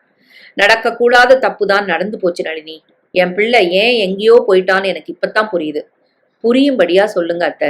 எந்த தகப்பன் முகம் கூட அவனுக்கு தெரிய வேண்டான்னு நினைச்சனோ அந்த தகப்பன் முகத்தை இங்க வரதுக்கு முந்தி எங்க கல்யாண போட்டோல பார்த்துட்டுதான் என்கிட்ட சொல்லிட்டு தான் இங்க வந்தான் அவன். அதே தகப்பன் முகத்தை இங்கேயும் பார்க்கும்போது அவன் தலை வெடிக்காம என்ன செய்யும் சொல்லு? என்ன சொல்றீங்க அத்தை? நளினியின் குரல் நடுங்கியது. பொறி போட வேண்டிய கை உன் கழுத்துல தாலி கட்டிடுச்சு நளினி. யசோதா முகத்தில் அரைந்து கொண்டு அழ நளினி உச்சந்தலையில் இடி விழுந்தாற் போல் பொறி கலங்கி நின்றாள். அப்போதுதான் சூர்யா அனுப்பிய விவாகரத்து நோட்டீஸோடு சந்திரா மாடிக்கு வந்தாள். இருவரையும் மாறி மாறி பார்த்தாள். என்னாச்சு 2 பேருக்கும்? எதுக்கு நளினி கத்துன? போஸ்ட்மேன் கூப்பிட்டான்னு நான் வாச பக்கம் போயிட்டு வரதுக்குள்ள என்ன நடந்துச்சுங்க? 2 பேரும் ஏன் பேரஞ்ச மாதிரி இருக்கீங்க? நளினி பதில் சொல்லாது அவளை கட்டிக்கொண்டு அழ ஆரம்பிக்க ரெஜிஸ்டர் தபாலை வாங்கி பிரித்த யசோ அதிலிருந்த விவாகரத்து நோட்டீஸை பார்த்ததும் பரபரப்பானாள். சூர்யாட்டந்துதான் நளினி. என்ன எங்க இருக்கான்? சந்திரா கேட்டாள். என்ன எழுதியிருக்கான்? விவாகரத்து நோட்டீஸ் அனுப்பியிருக்கான். யசோ சொல்ல சந்திரா அதிர்ந்து போனாள். என்னாச்சு அவனுக்கு? பைத்தியமா பிடிச்சிருக்கு? என் பொண்ணுக்கு என்ன குறை? நான் சும்மா விட மாட்டேன் உங்களை. சந்திரா பெரிதாய் கத்த நளினி அமைதியாக அதையே வெறித்து பார்த்தாள். சற்று பொறுத்து விவாகரத்துக்கு தான் சம்மதிப்பதாக எழுதி கையெழுத்திட்டாள். No no Nalini. சந்திரா கத்தினாள். அதை பிடுங்கி கிழிக்க போனாள். அவளை விடு சந்திரா, அவ செய்யறது சரிதான். ஏன் எப்படி சரியாகும்? என்ன காரணம்? அண்ணன் தங்க புருஷன் பெண் ஜாதியா வாழ முடியாது சந்திரா. ஆ? சந்திரா ஸ்தம்பித்து போனாள். இருவரையும் மாறி மாறி பார்த்தாள். புதிர்கள் எல்லாம் பட் பட்டென்று விடுபட்டது. சந்திராவுக்கு புரிந்துவிட்டது. மற்றொரு உண்மையும் விடுபட வேண்டிய நேரம் வந்துவிட்டது என்பது. அந்த உண்மையை சொல்ல தயாரானாள் அவள். அதற்கு முன் அந்த விவாகரத்து நோட்டீஸ் எந்த ஊரிலிருந்து வந்திருக்கிறது என்று பார்த்து கொண்டாள். சூர்யாவின் லாட்ஜ் முகவரிதான் அது. அந்த லாட்ஜின் டெலிபோன் நம்பரை கண்டுபிடித்து எஸ்டிடி போட்டாள். சூர்யான்னு ஒருத்தர் அங்க தங்கியிருப்பாரு, அவர் கூட பேசணும். எந்த ரூம்? தெரியாது, நீங்க தான் கண்டுபிடிச்சு கூப்பிடணும். மெட்ராஸ்ல அவங்க அம்மா சீரியஸ்னு சொல்லி கூட்டுவாங்க. சூர்யா துடித்து போனான். மூச்சிறைக்க ரிசப்ஷனுக்கு ஓடி வந்து டெலிபோனை எடுத்தான். நான் சந்திரா பேசுறேன் சூர்யா. என்ன காரியம் பண்ணிட்ட நீ? உங்க அம்மா அதுக்கு மேல தூக்க மாத்திரை சாப்பிடுறாங்களாம். அவசரப்படுறதே உங்க குடும்பத்துக்கு வாடிக்கையா போச்சு. தயவு பண்ணி உடனே புறப்பட்டு வா. எல்லா உண்மையும் ஒன்னையும் வச்சுக்கிட்டு தான் என்னால சொல்ல முடியும். சந்திரா போனை வைத்தாள். சூர்யா வரும் வரை அங்கே எவரும் ஒரு வாய் நீர் கூட குடிக்கவில்லை. முகம் முழுக்க முள்முள்ளாய் தாடியும் கலைந்த தலையும் சிவந்த விழிகளுமாய் வந்த சூர்யா தலைகுனிந்து அம்மாவின் அருகில் அமர்ந்தான். சொல்றேன் சூர்யா, ஏன் ஆண்டி நீங்க கல்யாணமே பண்ணிக்கலன்னு கேட்டியே, அந்த கதையை சொல்றேன் கேளு. எம்ஏ படிக்கும்போது எனக்கும் ஜெயக்குமார்ங்கிறவருக்கும் காதல் ஏற்பட்டது. ஜெயக்குமார் ஒரு எம்பியோட பையன். அரசியல்வாதியோட பையனை நம்ப வேண்டான்னு வந்தனாக்காவும் தாமோதரனும் எவ்வளவோ சொன்னாங்க. நான் கேட்கல. அவர்தான் எல்லாம்னு நினைக்கிற அளவுக்கு அவன் மேல பைத்தியமா இருந்தேன். என் சுய புத்திய சுத்தமா இழந்துட்டேன்னு சொல்லணும். இல்லாட்டி அவன் சொன்னபடியெல்லாம் நான் ஆடி இருப்பேனா? என்னை நம்ப வைக்க யாருக்கும் தெரியாம அவன் எனக்கு ஒரு கோயில்ல தாலி கட்டினான். சாமியை தவிர வேற சாட்சியே கிடையாது அதுக்கு. தாலி கட்டிட்டேன்னு சொல்லி என்னை தொட்டு உரிமை கொண்டாடினா. ஒரு மாசம் என்னை ஒரு வீட்டுல வச்சு குடுத்தனம் பண்ணான். அதுக்கப்புறம் அவன் வருவது குறைஞ்சு போக நான் அவங்க வீட்டுக்கு ஓடினேன். தான் புது பொண்டாட்டியோட அவன் தேனிலவுக்கு போயிருக்கிற விஷயம் தெரிய இடிஞ்சு போயிட்டேன். என் சொல்லி எதுவுமே அங்க எடுபடல. என் கழுத்துல அவன் கட்டின தாலிக்கு சாட்சி இருக்கா, போட்டோ இருக்கான்னாங்க. அவனோட நயவஞ்சகத்தனமும் நான் ஏமாந்துட்ட விஷயமும் எனக்கு அப்போதான் புரிஞ்சுது. அதுக்கப்புறமும் அவனோட வாழ்றதை விட தைரியமா சமுதாயத்தை சந்திக்கணும்னு தோணுச்சு. நான் மறுபடியும் வந்தனாக்காட்ட திரும்பி வந்தேன். அப்போ என் கர்ப்பத்துல நீ 3 மாசம் சிசு. அக்காவும் தாமோதரனும் பேசி ஒரு முடிவுக்கு வந்தாங்க. என்னை உலகம் கேவலமா பேசிடக்கூடாதுன்னு என்கிட்ட பக்குவமா சொல்லி யாருக்கும் தெரியாத ஒரு புது ஊர்ல என்னை தங்க வச்சு பிரசவம் பார்த்து நீ பிறந்த வினாடியிலிருந்து உன்னை தாமகளா நினைச்சு ஊருக்கு திரும்பி வந்து அதையே எல்லார்கிட்டையும் சொல்லிட்டாங்க. என் கவலையில அக்கா சீக்கிரம் போய் சேர்ந்துட்டான்னு தான் சொல்லணும். நான் இன்னொரு கல்யாணம் பண்ணிக்கிட்டு வாழணும்னு அவங்க ஆசைப்பட்டாலும் என்னால உன்னை விட்டுட்டு போக முடியல. அதுக்கேத்த மாதிரி அக்கா செத்து போனதும் நான் தான் உன்னை வளர்க்க வேண்டியதாயிடுச்சு. இதுதான் உண்மை நடந்த விஷயம் சூர்யா. நீங்க நினைக்கிறா போலயே பயப்படுறா போலியோ எதுவும் நடக்கல. ஆண்டவன் அப்படி ஒரு விபரீதம் நடக்கவும் விட மாட்டான். சந்திரா சொல்லி முடிக்க அதுவரை இருந்த மூச்சு திணறல் நீங்கி சட்டென்று நல்ல காற்றை சுவாசித்தாற் போல் இருந்தது. சூர்யா நிமிர்ந்து அம்மாவை பார்த்தான். எல்லா விபரீதமுமே என்னாலதான்டா சூர்யா. நல்ல மனைவியா நான் மட்டும் இருந்திருந்தா இதெல்லாம் நடந்திருக்காது. காலை சுத்தி வந்த புருஷனை விரட்டி அனுப்புனேன். வைராக்கியமா இருந்தேன். நான் செய்யறது எல்லாமே சரின்னு தான் நினைச்சேன். தப்புன்னு சொல்லி காட்டவோ புத்தி சொல்லவோ கூட யாரையுமே அணுக விடல. புருஷன் எங்க இருக்காருன்னு கூட தெரிஞ்சுக்க விரும்பல. ஆனா ஒரு கட்டத்துல என்னையும் மீறி என் மனசாட்சி என்னை பார்த்து சிரிக்க ஆரம்பிச்சது. குத்துவாளி நீதான்னு குத்தி காட்ட ஆரம்பிச்சது.